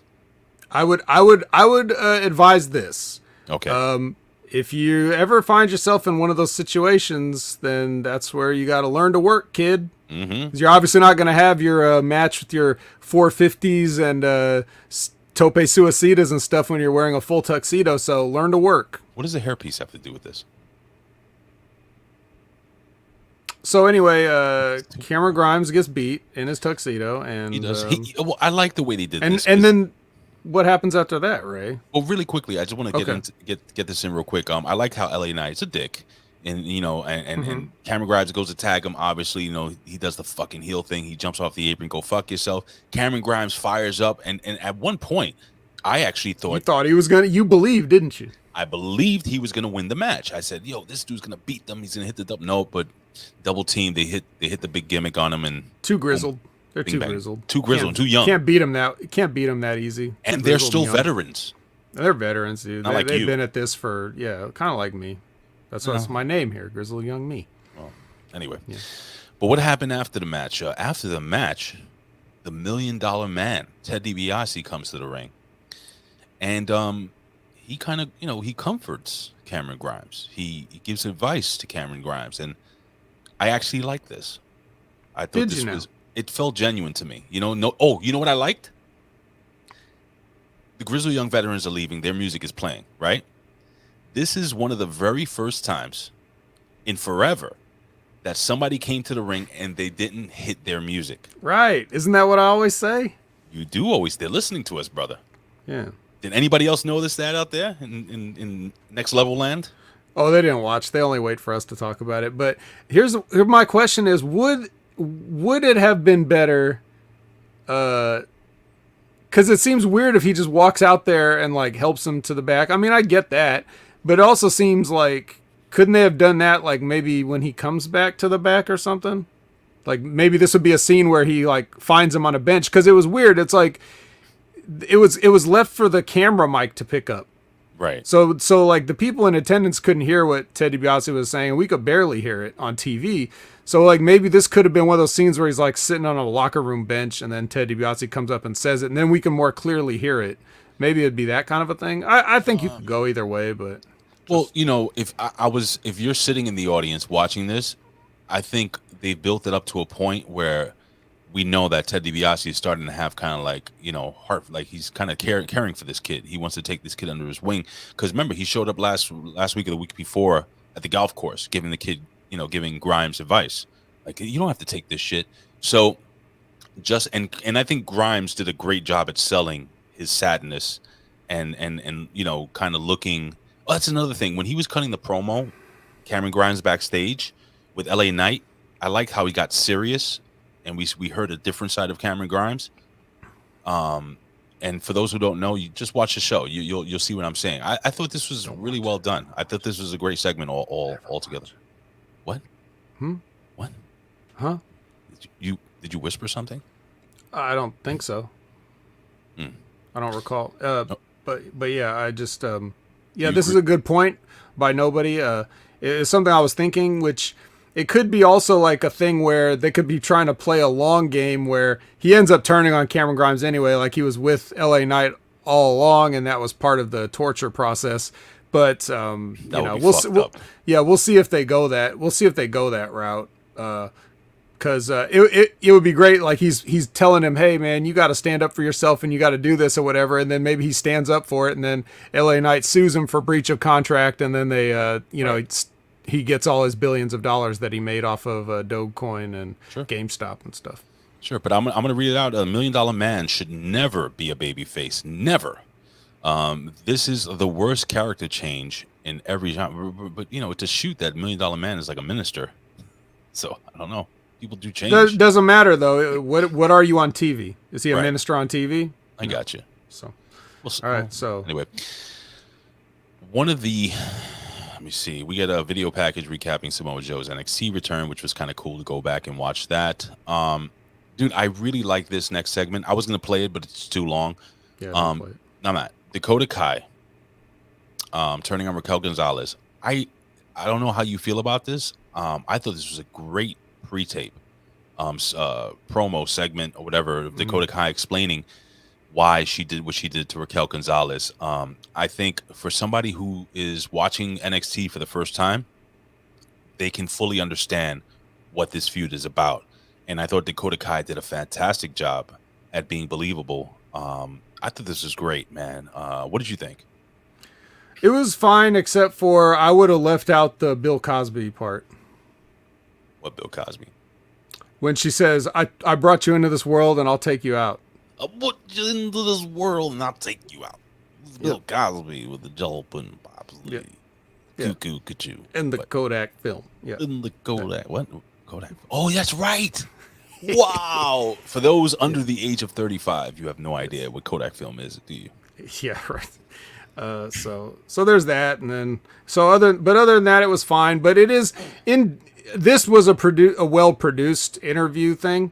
But the only other complaint I have is that it's just the standard. I'm just so tired of wrestling friends turning on each other. It's just so like, it's always the same thing every time. You didn't appreciate me, so I hate you now. It's wrestling, dude. Yeah, but it's too much. Come up with something else. Hey, did you guys all shoot all over Goldie this week? I'm just putting it out there. Mm-hmm. Did anybody? She knows what she's saying. She knows what she's doing. You shoot all over me.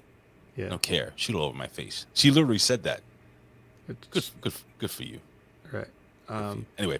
And that transitions well into the Dairy Queen's interview next. Yes, the Dairy Queens. I can break it down, brother. Break it down. Johnny will end Index. That's their Brangelina or their Benifer thing. Index. I love Index. I'm so happy. This is great. I can't wait to get to this part. All right, well, let's get to it. We'll speed through it. Next is we got a profile for Joe Gacy. Now, tell me, Chainsaw. Joe Gacy. That's his gimmick name. Yeah. Chainsaw. Wow. Is it okay, Ray? Is it okay to have the last name of an infamous serial killer as a brand? If it was 1995. Well, it ain't. It ain't. So Chainsaw Joe Gacy. Right. That's gonna get over with the kids. You know what that is? You know what that is? Hold on.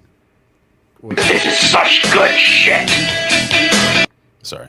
Is it good shit though? Does everybody know what I'm referring to? I mean, is that like, do you know what the Gacy thing is a reference to? Like, don't tell me it was an accident. If you look at the guy, look at this guy, and then tell me that he didn't have John Wayne Gacy in mind with, you know, with the name pick.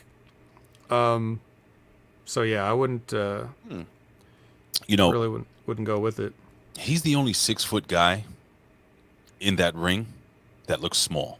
Is that me? Is he 6 feet? He's booked at 6 feet tall. Alleged 6 feet. He doesn't look that. He doesn't look that tall. Whenever these tournament, these NXT breakout tournament matches have, what I do is I go back and I look at their stats. You know, their indie, you know, all that shit. Like Trey Baxter. Check this out. You cannot find how tall he is anywhere. It's not listed anywhere. I went to wrestle.net or whatever the fuck. I went to I went to like 4 different sites. I can't find him on Wikipedia. You cannot find how tall this guy is. If anybody right now in the chat, if anybody right now in the live chat can find out, can tell me, and don't fucking make up a height. Find a link and tell me how tall Trey Baxter is. I will let you shoot all over Goldie. I'll make it authorized happen. To okay. 100 so it may help you to know that he was Blake Christian before this. That I know. May help you find him. I'm telling them. I'm telling them, okay. Ray. Yeah, Blake telling Christian. them because they're about to research it. But from TNA, Impact. Yeah, this. I'm gonna guess 5'7" tops, but you know, it's based on my eyeballs. But he did win with a 450 stomp thing. Now, if you... What the fuck is going on here? Somebody calling me. You want to pick it up? You can mute your mic. No. You sure? No, it's like a robocall probably. You sure? I'm not sure, but they'll leave a message if it's not. So is it Samantha? It's already hard. It's already hard enough to find like Samantha. Who? Sam. You know, the chick with the big gimmicks. I know who it is. Come on, stop. Shoot all over me. Yeah. Shoot all over her. It's hard enough to do like one of those jumping stomps off the top rope, but when you add a 450 to it, it's even more dangerous. And I don't trust this kid to hit me with it. So he did it well, though. I'm gonna. Well, you know, he stomped on like a marshmallow. So what was the worst that could happen? But you know, you ever stomped on a marshmallow before? The marshmallow's fucked. Right. I ain't a marshmallow though. No, you sure aren't. I'm turning into a marshmallow again. I got to start. Sorry, his name is Stevie Richards. Right. Yeah. So then after this, we get the lunch with EO scene. Oh right? boy! I'm telling you. This girl is hitting on her. This is gonna end up being some type of weird like LGBTQ relationship. I'm serious. Well, I hope that EO doesn't go back and watch the product because she'll see here how uncultured of a swine Zoe Stark is for like acting like she's never heard of sushi or even what was wasabi. Never. What is this guacamole? Like, are you fucking kidding me? I wanted to punch her in her square jaw when she said that. That stuff is delicious, bro. Except for the squid, I wouldn't have gone that route. Well, not that squid. But like a nice, like a calamari is not bad, you know. Oh, like well, cooked. But the way, yeah, that looked like it just came straight out the tank. And she had a delicious tuna roll there, dude. Like just sitting there, and she didn't take it home. I was so angry. Yeah, she specifically did not take it home. Like she picked it up, started to, and then didn't. Man, but yeah, that really makes like, what is that supposed to? Is that so the fact that that Zoe Stark is like racially insensitive or culturally ignorant? Like, does that get her over as a babyface? Like, what are we trying to do here? Why does she really want to be her friend? Was the sushi a metaphor for something? No? Anyway.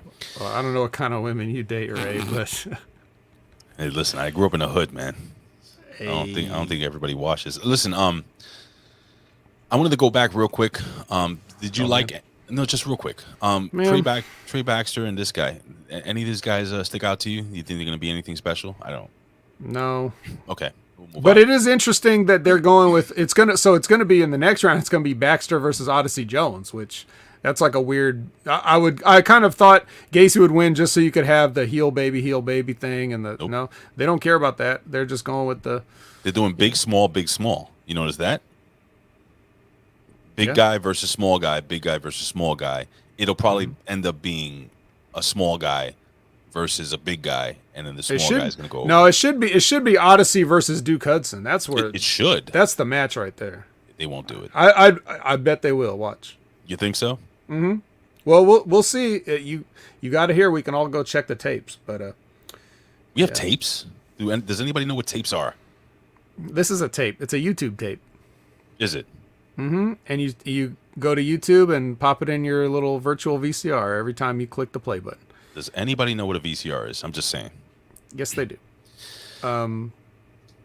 Yeah, so Indy here is conflicted. My question to you, Ray, is... Yes, sir. Can WWE actually uphold a stipulation that prohibits a relationship? Like, is there some binding way that you could force them to not date just because somebody randomly said it and you made a match called Lover or Leaver match? Will they release...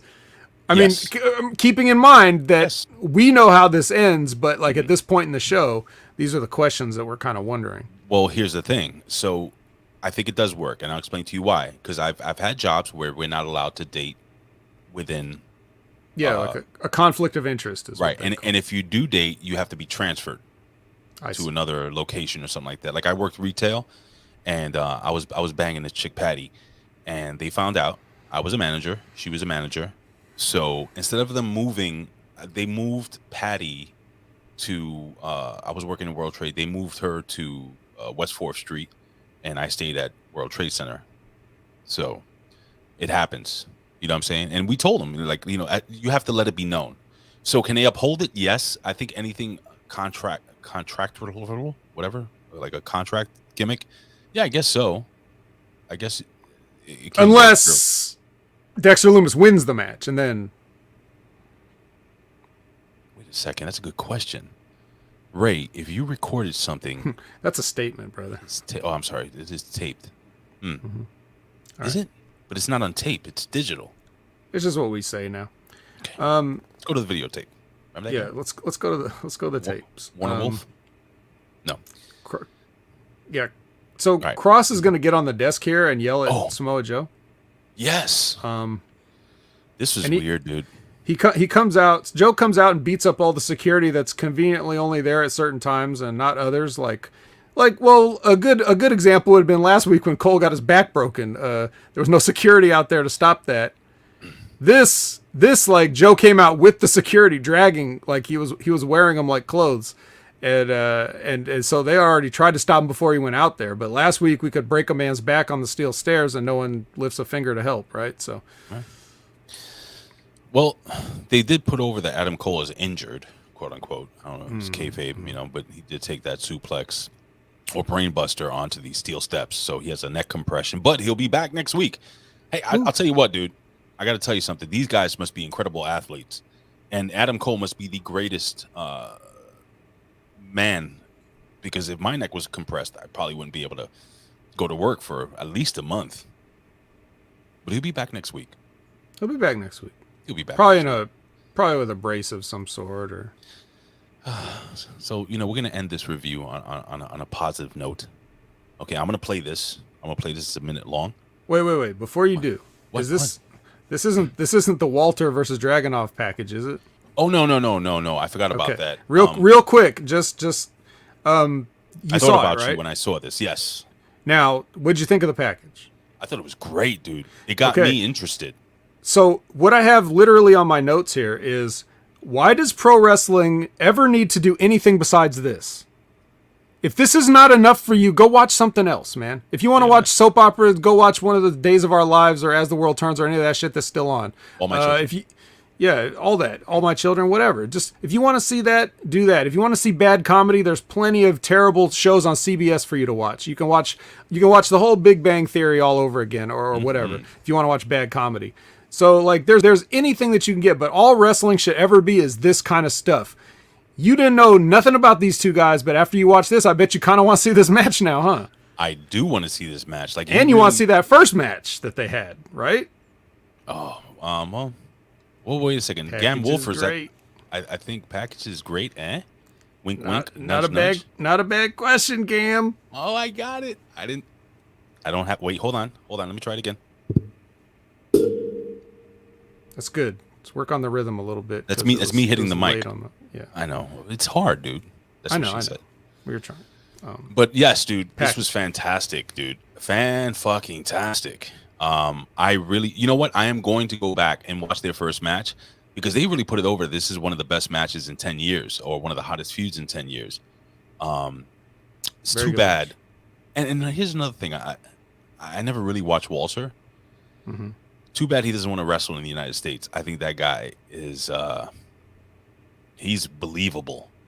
You know, he's definitely believable. Yeah, the way he talks and everything like that, his look, his size. Heard he's one of the he's not a Von Lillis, but I heard he's one of the hardest choppers in the business. Have you ever gotten chopped by Von Lillis? Yes. How's that feel? Feels like someone hits you with a like a baseball bat, or not, like a frying pan. Oof. Like a lot of guys that chop, like, it stings. Mm-hmm. But this would be like if some guy like reared back and punched you as hard as he could in the chest, except it's an open hand palm slap. It's unbelievable. I don't know what anybody. No, he does the knife edge. I don't know what anybody ever felt like when they got chopped by me, but I was always trying to be Von Lillis. I remember one time we had like a chop off, like between the two of us, and I ended up busting his chest open, but I don't know if it, I don't know how he felt like as far as like the impact, because I wasn't necessarily trying to, use blunt force trauma. I just wanted to cut him, I hear you, bro. I mean, you guys are.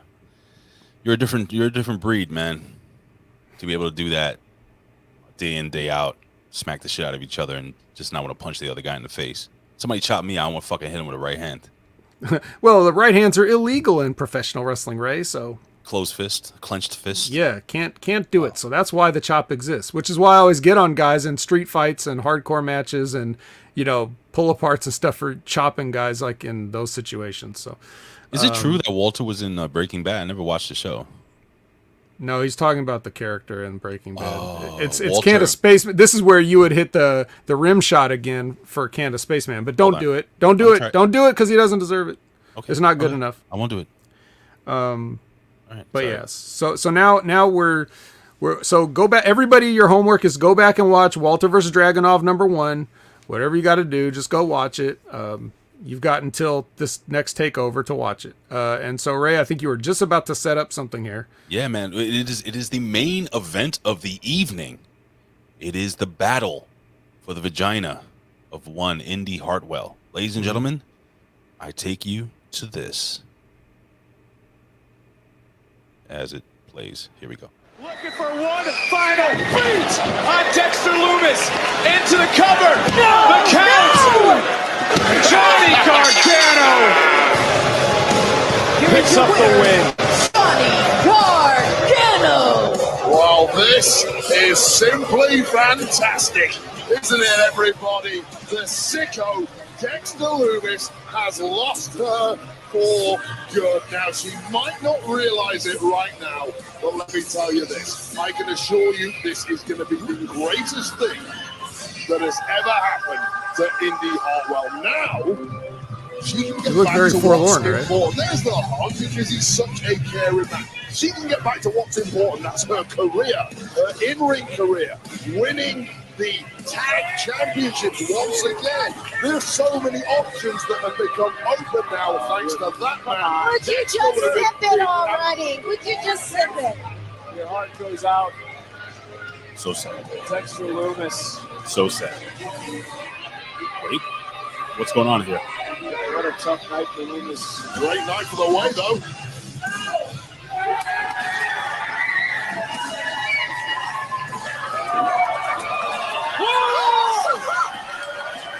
This wasn't in the rules.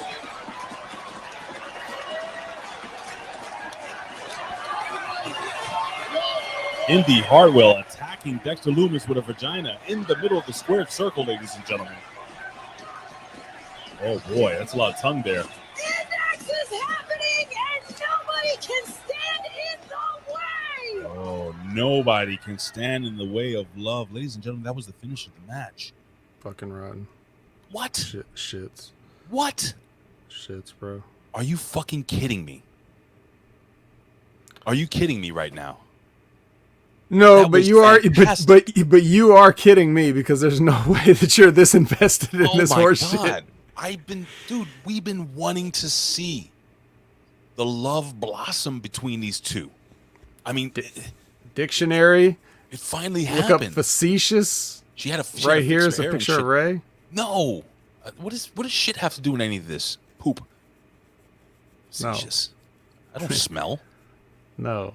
Oh man, I was so excited, man. How could Dexter Lumis not be excited having that young stallion all over him? Stallion's a male horse. No. I don't know if someone should ever tell Megan that. Megan the Stallion. Maybe she has a gimmick. Yeah. So here's a question. Actually, a Sure. couple of questions. Sure. Why was Indy not out there from the start? She just kind of like wandered in a couple minutes into the match. You would think that she would. Not only why was she not out there? Why wasn't she up on a pole or something? Or go ahead, Ray. Say it. No. Or why not suspend her from a shark cage above the ring or something like that? You know, why is she just boringly standing out there, right? Well, she, anyway, yeah, nothing. Another match where I have to watch Johnny act like he's not small. Like, did you notice how he was just like tossing Dexter Lumis, like he just shit cans him out of the ring, like he doesn't weigh nothing. He throws him back in the ring like he doesn't weigh nothing. He's having strike exchanges with this man that's twice his size, and then he wins anyway. Like he just damn right he does. Well, he got distracted. He got distracted, didn't lose, got distracted, didn't lose, came back and won. No, Lumis got distracted at the end. That's why he got hit with the big DDT gimmick. Well, Johnny got distracted first, and he almost got rolled up. Remember? Almost did, but he didn't. You know why? Because that is the way. This is the way. What? You really didn't dig this, bro. By the way, we still have a 3 count coming. Yeah, don't go anywhere. Don't go anywhere, dude. This is so fucking bad. Everything about this is bad. And then, like, fuck all that stuff. Because Indy just runs down there, and then our payoff is this big, the union of these two loving, caring individuals that have been kept apart, star-crossed lovers, you know, all this stuff. And our payoff is the working kiss. What working? She didn't even kiss him, bro. Did you see that? She had her hand up on her mouth. She had her hair over her face. It's 100% true. I saw tongue. Bullshit. I call bullshit. No, bro. No, that's not what I saw. Like, can you really, Ray? Can you stop for like 5 seconds and you can go back to fucking around afterwards, but just be honest for this next 5 seconds, bro. Okay, you got 5 seconds, and I have to see your countdown. Can you really tell me? No, don't start it after you ask the question, please. Go ahead. Okay. Go. Can you really not tell me that after all this, you can't just let these two people kiss in the ring? Like a real kiss. They're actors. Can they just not do it? When does the 5 seconds start? Now. Yeah, that was the shits, dude. That was terrible. Okay, thank you. Now back to... Elizabeth agrees with you. She says, and I quote, she had her hand over his mouth, and her hair hid her mouth. So... One lousy kiss. One lousy kiss just this one time on TV. You want them to pull down his fucking jeans and shit on the ring? No, just kiss with your lips, like they do in movies and television. Maybe he has bad breath. Maybe she has bad breath. Maybe they have gingivitis. Who knows? Maybe they had plenty of time to see several dentists before and get any clear, because this has been going on for a while now. This has not come out of nowhere. Okay? That's not true. Sonic the Hedgehog says, I saw what I wanted to see. I saw true love. I saw a passionate kiss. I saw something that we've been waiting for. It's like Dusty Rhodes finally beating Ric Flair for the NWA heavyweight title. It's amazing. Right. These guys here in the chat, like, you don't have to agree with me. You know what Ray's doing here. It's not like he needs to be convinced. You all know Ray agrees with every single one of you. He knows that was a working kiss. Nope. It doesn't matter if she's into women. You're playing a part. Nothing matters. Just kiss for a few seconds. You don't even really have to open your mouth. You could do one of those shitty closed mouth kisses like some people that don't, like Robert De Niro. He don't know how to kiss. So look how he kisses women in movies. Just do that then. Wait. Hold on. Or you ever seen Robert De Niro kiss in a movie, bro? It's gross. Wait a second. Hold on. You have some breaking news. Ladies and gentlemen, apparently I have learned something brand new. Hindi Hardwell likes women. Is she really? Allegedly. He said maybe. Media said maybe. Oh, okay. Breaking news. I was wrong. All right, look, man. It was the shits. I was happy. Like, all right. At first, I'm like, oh shit, man. They're not gonna be together. So this is gonna be like weeks of them trying to figure out how to be together behind the scenes. Like, so I thought it was gonna be like Romeo and Juliet. You know, they're gonna see each other in the dark alleys and they, in catering or get together in the bathroom. And this could be weeks and weeks of even more buildup until there's another big payoff. You know what I'm saying? Like, so you could have stretched this out for another 6 months if you wanted to be honest with you. Stretched it out. Oh, that's what she said. I gotta get that fucking soundbite. Anyway. But hey, you want to stretch this out? I don't think she's ever said that. Not in that way. I don't know. Somebody find out for me if Indy Hartwell, she likes boys. Can somebody do that in the chat? Anyway. So this was the main event of the evening. Yeah, it sucked. Let me bring up another point because it kind of ties all back into the first match. Absolutely. Remember how I was talking about how they built all this stuff up and got all this heat and then they killed it immediately? Mm-hmm. So this is the same thing. We get all the heat. Johnny Gargano took it away. He beat Dexter Lumis, so now they can't be together. It didn't even last 30 seconds. She just ran down there and kissed him anyway. That's what she said. Which part? It didn't even last 30 seconds. Okay, yeah, that is Come what she on. said. Hold on. Hey. Hold on, let me try it. Hold on. That's good. That's good. A+. Thank you. So yeah, that's what I'm saying. It's like, so you start and end the show with the same thing. Yeah, man. Not getting heat. So why'd you do it? This is a good spot for you shouldn't have said it, but except not said it, just done it. Yeah, you shouldn't have done it. Why didn't you just book the baby faces over if that's what you wanted to do? Why do we have to play around with this bullshit like you're gonna get some heat and then ruin it immediately? Well, you shouldn't have said it. Yeah. So, yeah. No, I man. So now, all right, really quickly before we jump into 3 count. 3 count's gonna be quick. See, I like the 3 count being longer. That's why I like doing it first. Because now, look, we spent all our time doing this shit, talking NXT. Nobody wants to hear about NXT. Anyway, I'm just saying. I wanted to speed through this, and then we ended up talking about John Cena. Yeah, well, fucking Jesus Christ. So where do we go from now? So now, all right, now it is what it is. We go to the 3 count. 1, 2. No. Come on. Where do we go from here, Vet? With this storyline now, does he join the family? Does he move into the house with them? I fucking don't know now because he didn't. No, because he didn't join the. He didn't actually join the way because he lost the match. So or wait. No, wait. Does that mean he does that? No. Wait a second. No, he got. Yeah. If he won. Wait. Here's the thing. Technically, if he lost, so if he won, he would have joined the way, would have been part of the family. Yeah. But if he lost, he wouldn't be part of the family, but he's still not part of the family, so he wins. It's a win-win. Right. Right. So it would have been. I just assumed that whatever was the way he was going to have to join the group, that was what they were going to go with to try to give us that shitty comedy like they do with Cameron Grimes every week and stuff. This is another different thing that they can do shitty comedy with, of him just trying to fit in with and do these wacky interactions. But weirdly, they didn't do that. So interesting. I don't know where you go with it. Nowhere, I guess. No, next week he'll move into the house, unbeknownst to Gargano and his wife. Move up in the attic or something. And then, what they'll do is, like, on the refrigerator, they'll find drawings. You know, who put this up on my fridge? Yeah. My fridge is too nice. Of course, you know who put it up there. Jesus Christ. All right, ladies and gentlemen, it's time for the real main event of this show. 8. It's not 1. It's not 2. It is time for the 3 count. This is the 3 count. With today's biggest stories in pro wrestling, world news, pop culture, sports, and more. And now, back to Big Ray and the Vet.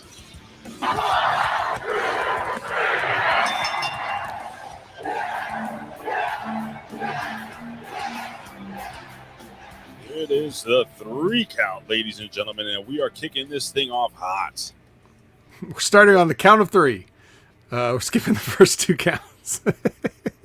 Well, I'm just gonna one of the stories here is a tweet that has been gaining some I guess whatever. Is it the Ronda Rousey tweet? It is. It is. Okay. I'm glad that. And for people that didn't see it, so Ronda Rousey actually tweeted this out yesterday, and people are replying and responding. And I got to be honest with you, I kind of agree with her. But the reason I wanted to bring this up to you was because I wanted to hear your thought and the thought of the people in the chat. Mm-hmm. So Ronda Rousey tweeted this yesterday. I'm going to read this out.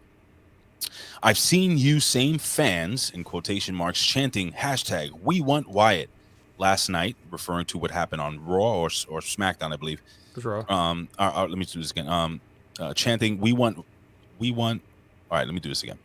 I've seen the same fans chanting hashtag We Want Wyatt last night, chanting We Want Beach Balls over Bray Wyatt's performance. Mm-hmm. If the WWE or at WWE treated him like he was expendable, it was because of you ungrateful idiots did it first. Because you ungrateful idiots did it first. So, what do you think of that comment? I mean, I think she's pretty fucking spot on with what she's saying. Well, let's break it down, right? Break it down. Yeah. Think you can tell us what to do? Think you can tell us we could put the 3 count first? Nope. Yeah. So whatever. I think yeah, so like I agree with her sentiments, although I don't agree that it's necessarily accurate. I don't think the same fans that want Wyatt are the exact same people that chanted about beach balls. I mean, obviously they're different people, right? I'm sure everybody that's upset about Bray Wyatt was totally into the stuff that he was doing.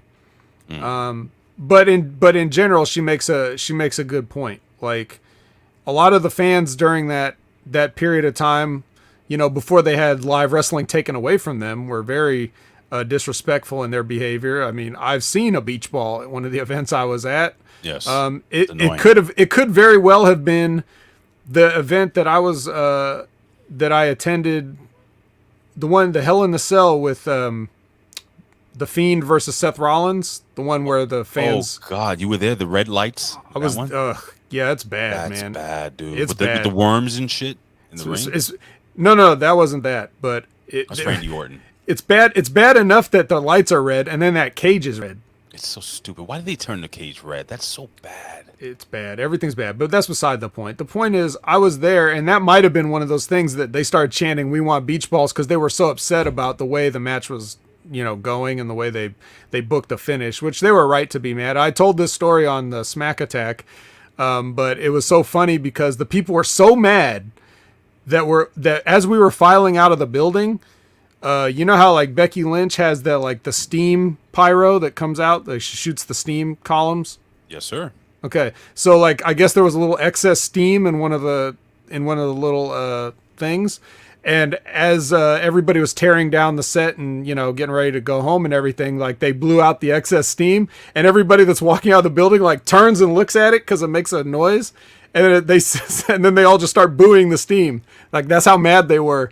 So they were pretty fucking mad, and I can understand them saying that, like, dude, what you did to Bray Wyatt tonight, like as a company, beach balls are better than that. I think that's the sentiment that those fans may have had, but maybe Ronda's talking about different things. Like maybe she saw stuff at house shows or stuff that we weren't at, or maybe, you know, whatever she was talking about.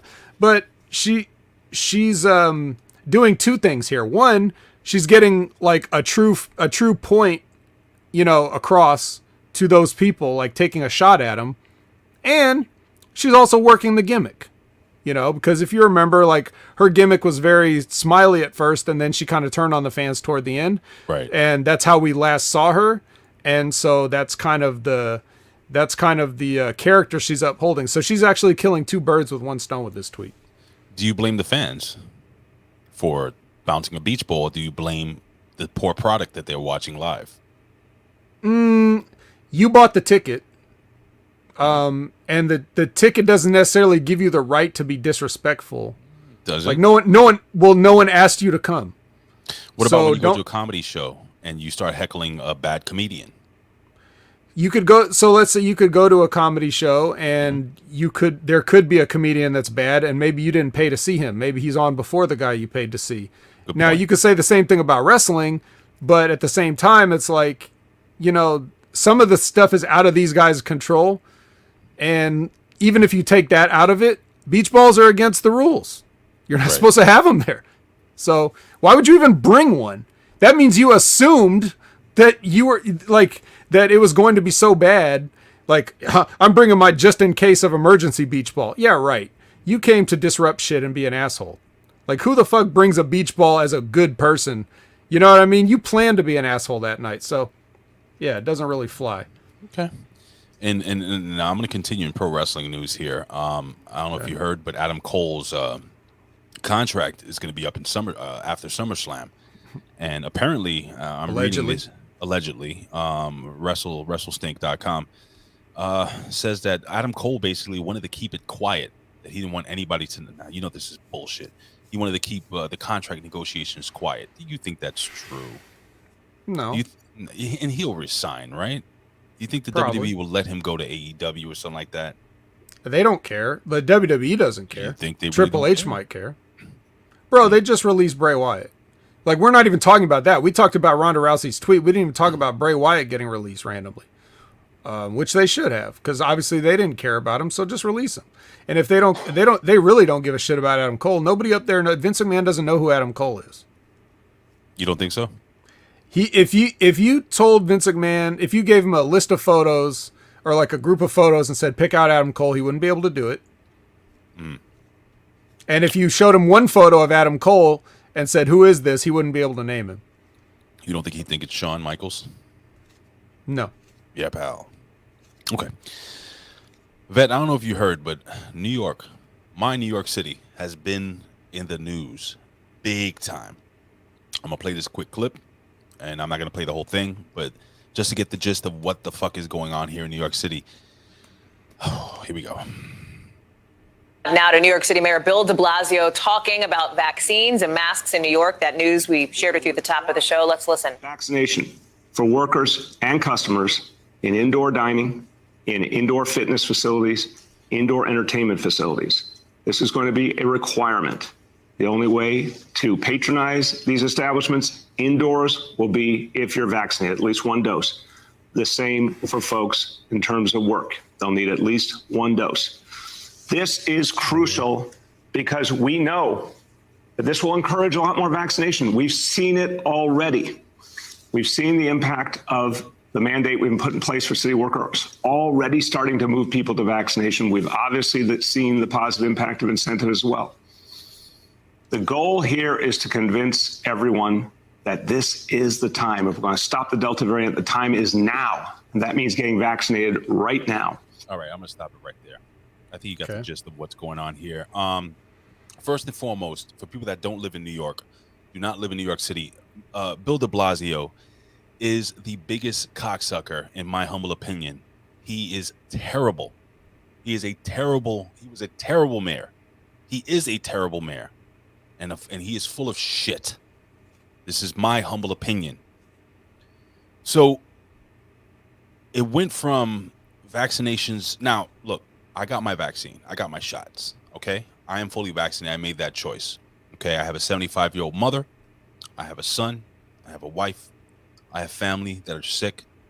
So I saw enough people get it where I felt comfortable enough to know that I'm not going to grow a third leg yet. I thought you already had a third leg, Ray. Well, according to yourself. That's more like a tree stump. Hey. Here's the deal. Medium M5. You grew up in Bensonhurst. So you know I live in Diker Heights. Not too far. Not too far from Bensonhurst. De Blasio is the Italian. He's a prick. So here's what they're doing.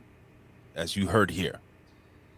If you want to go to a restaurant, if you want to go into a movie theater, if you want to go to the gym to work out, you must show your papers. It is like that. This is what's happening. If you are a city worker, in other words, if you work for the MTA, which is the Metro, if you work as a police officer, if in most hospitals, if you work as a nurse, a doctor, so on and so forth, you are required to become vaccinated. This is fucking, although, let me preface by saying, although I do think that vaccinations, I think we should get our vaccinations. This is my opinion. Okay. I think if you're afraid to get sick, I think if, so on and so forth, if you're afraid to, I think it is your choice. You should get vaccinated if that is your choosing. But they're not making it a choice, is what you're saying. Well, here's the thing. The other option was originally it changed. It changed like within a week, where they said, okay, you don't have to get vaccinated, but you have to get tested once a week, every week. Okay. Yeah. Okay. That's fine. That's fine. I think that's fair, right? But no, now it's like no. If you think you want to work out, you think you're over. That's been. You ain't over. What do you think of this, man? I think that what I've learned over the past year and a half is that I can work out at home. I can have all my favorite restaurants delivered to me, and that I can watch movies. I can order Black Widow from Disney and have 3 friends over, and that $30 will be covered by the cost of what we would have spent on tickets if we went to go see it. That's what I think. And I think everybody else that feels the same way should be encouraged to do that and not feel bullied into making a decision that they don't want to make just so that they can... what do you think is going to happen to all these businesses if people decide, okay, bet, not coming? You think they're going to change their tune? I think they're going to find people that are willing to be vaccinated to take their jobs. They will. But what if those people already had jobs? And they don't want your shitty movie theater worker jobs or your shitty McDonald's jobs. Right. You know, there's already people not showing up to work at places because they don't want to. For whatever reasons they don't want to. It's gonna, like, we're seeing like a soft civil war here in the country, and things like this really don't support the good guys' cause, right? Because this is under the guise of, this is for your protection. This is what's good for you. They're telling you what's good for you. But it seems awfully suspicious when you change your tune from this is what we can do to help out to, no, you're doing it or else. That makes me more suspicious. Like, okay, now what is really going on here? So without getting too conspiratorial, I'll just say that I will call their bluff. Okay. And I'm sure that I'm not alone. And because we're talking about businesses and we're talking about money, right? That's what's going to make the real difference here. Nobody cares about your health. Nobody cares about your well-being. Nobody cares about anything but money. And we're going to find that out real quick here. Really quickly, I just want to go to so Medium M5. He says that they're testing. Where do you live right now, Media M5? Please write it here in the chat. They're testing 3 times a week or 3 times a week. And Colin says, and he makes a good point. Restaurants would crash if they made all those people get vaccines. This is my understanding of science. Okay, now let me limited though it may be. Let me just be very clear here. Okay, and this is over the course of hundreds and hundreds of years. And again, I'm not saying that the Delta variant isn't real. All I'm saying is this. Whenever in the history of humanity, whenever there's a sickness, let's use smallpox, right? Let's just use that. I'm just throwing it out there. And it mutates. The mutative, the strand that has mutated is usually weaker. So the mutations tend to go down in potency or become less strong. But apparently this thing is like fucking Hulk Hogan. It hulks up, brother. Allegedly. Right? I'm serious. No, I'm serious, dude. It's so, again, it's so fucking weird. It's like this thing mutates. It's like all of a sudden it's stronger than it was before. What is so different about this? Well, go ahead. What's different is that, I mean, look, again, I'm not being conspiratorial. I'm just, like, as you say, playing devil's advocate, right? Right. Is it getting stronger, or are they just saying that? The same way they're saying, you need to get a vaccine if you want to eat at a restaurant. The Delta variant is getting stronger. How do we know? We're taking people's word for things. Right.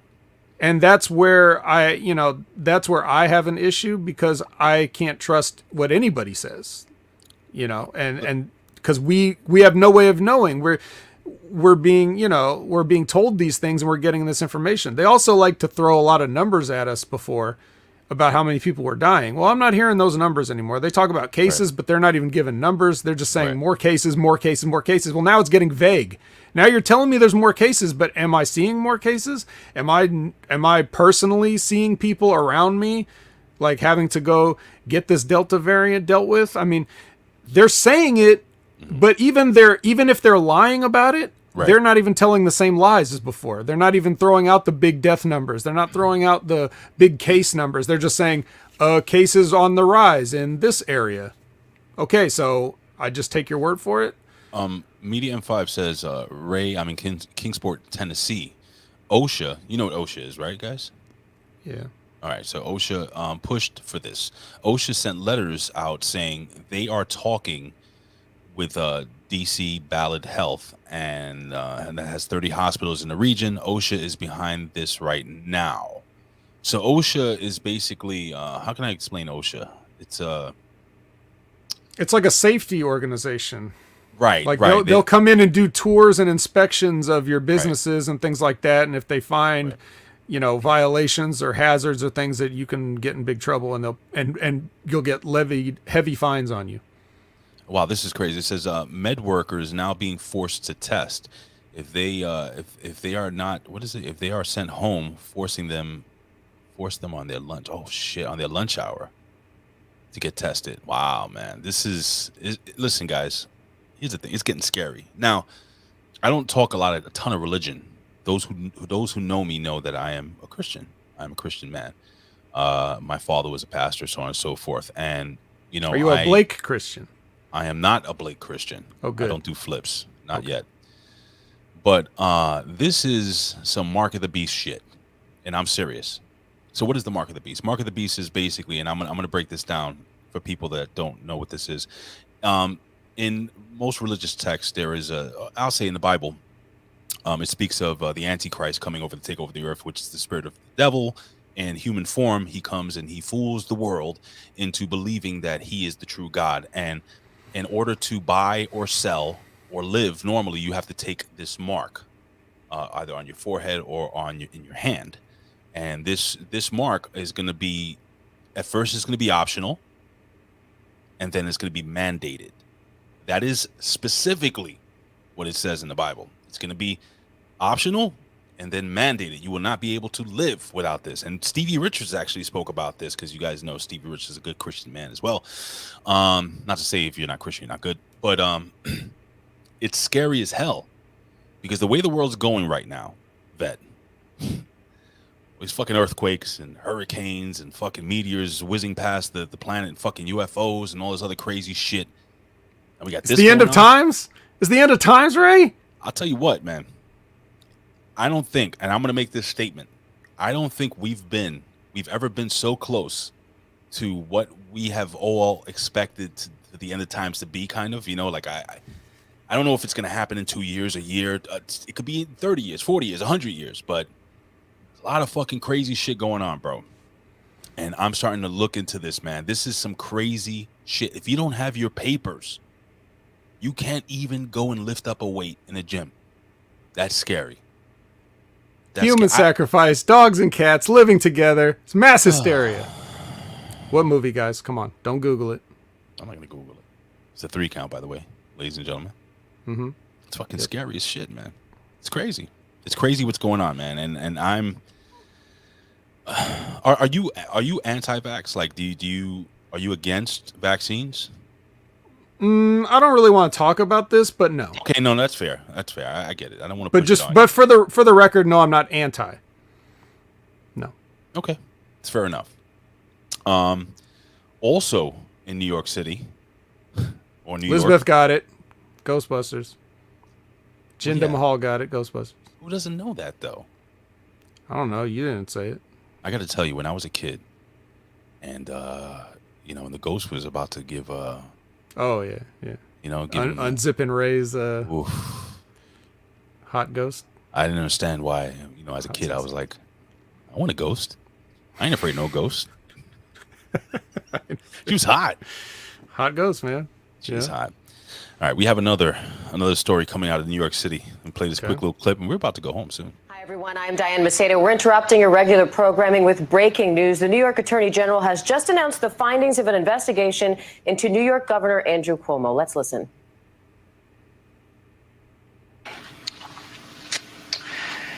The independent investigation has concluded that Governor Andrew Cuomo sexually harassed multiple women, and in doing so violated federal and state law. Did he? Specifically, the investigation found that Governor Andrew Cuomo sexually harassed current and former New York State employees by engaging in unwelcome and non-consensual touching and making numerous offensive comments of a suggestive and sexual nature that created a hostile work environment for women. The investigators independently corroborated and substantiated these facts. All right, I think we got enough. God, it was enough before it started. Jesus. Well, here's the deal.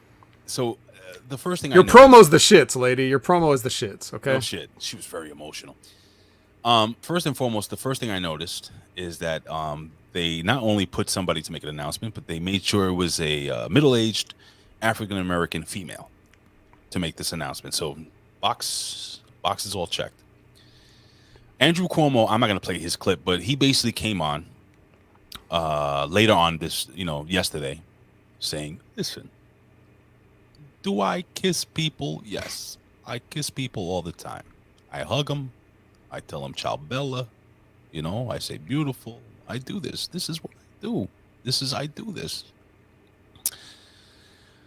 Okay, so there's two sides to this shit, man. Here's the deal. I'm a Latino, and I grew up around a ton of Italians.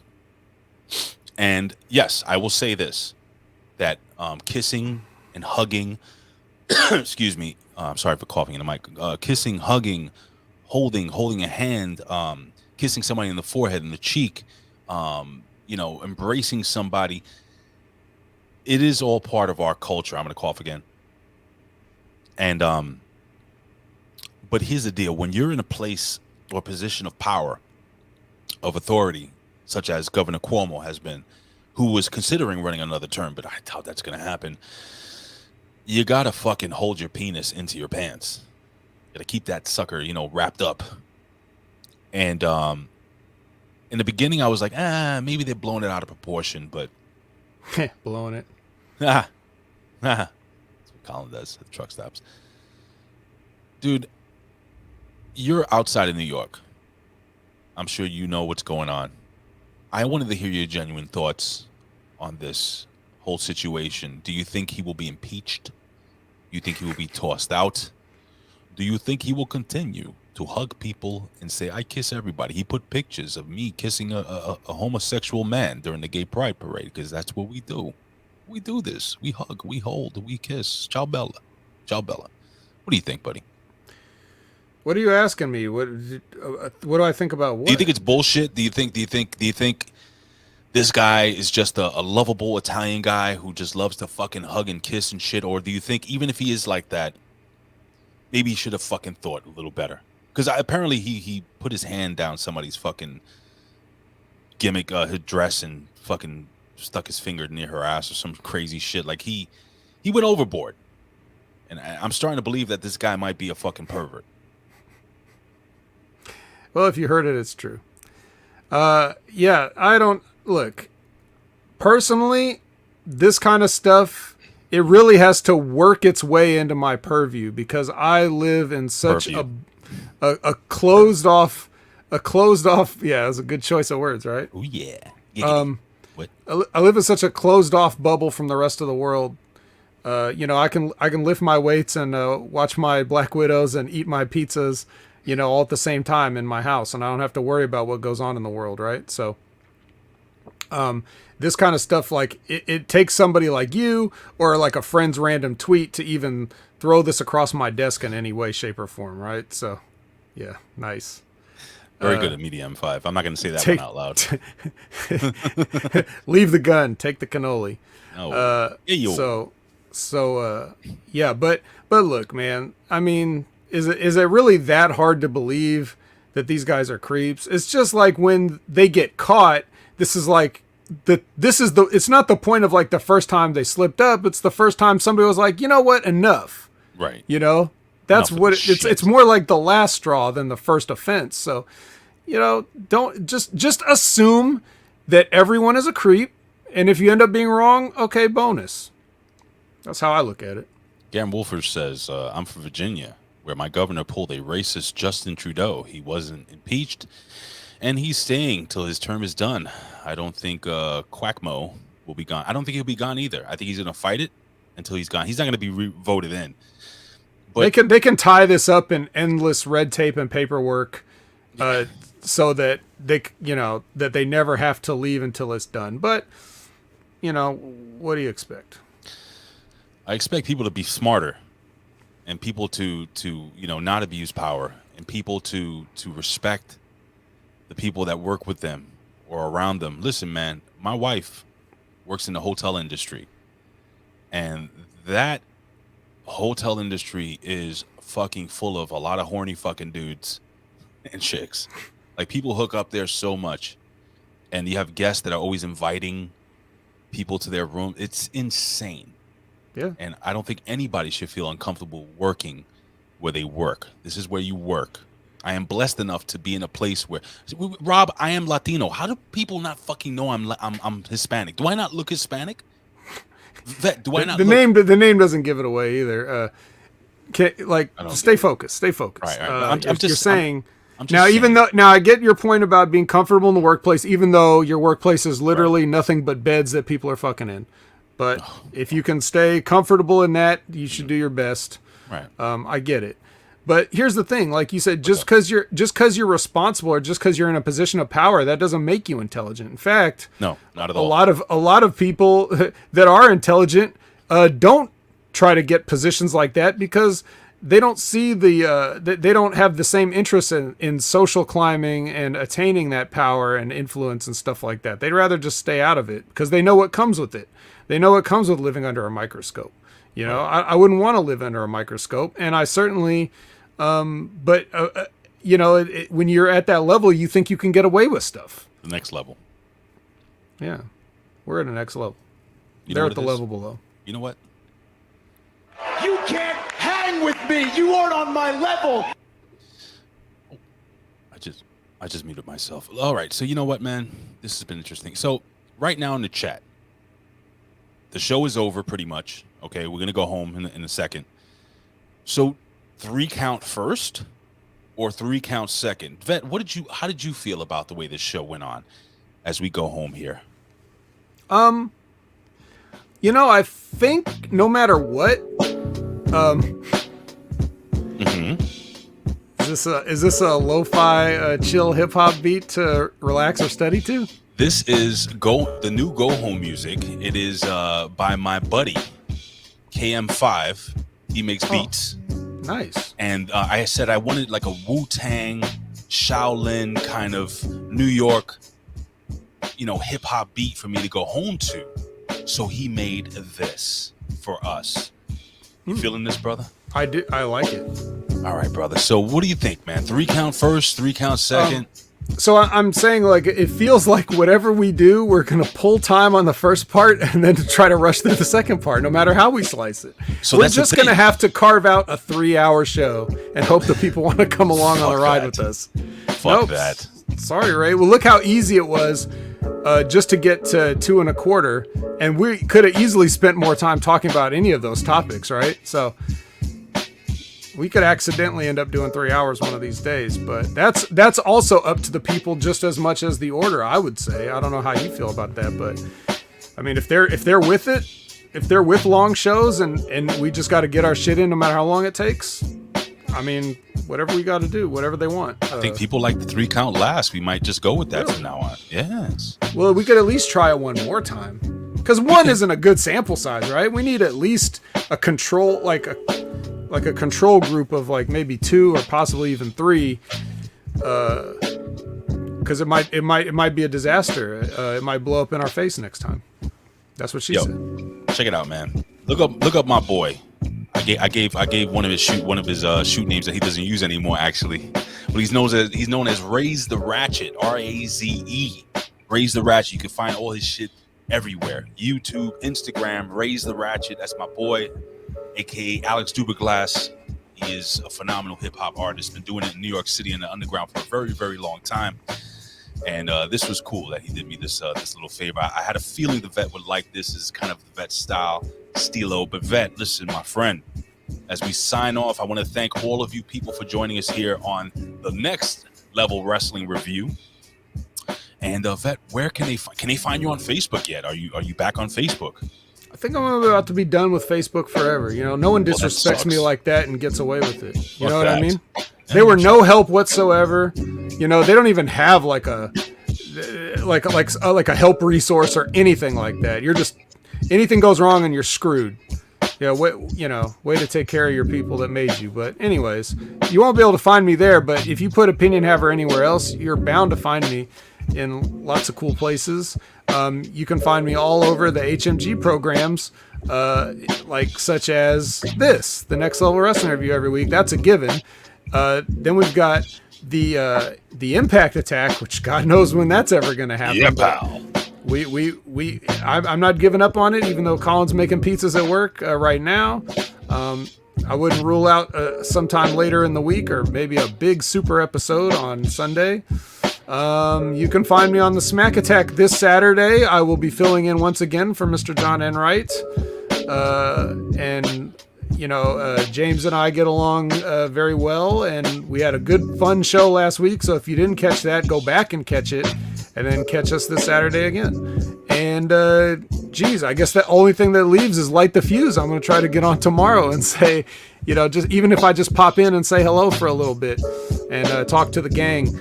Of course, that would mean I have to watch AEW, but I do that on my own time anyway, sadly. So, but that's it for me, pal.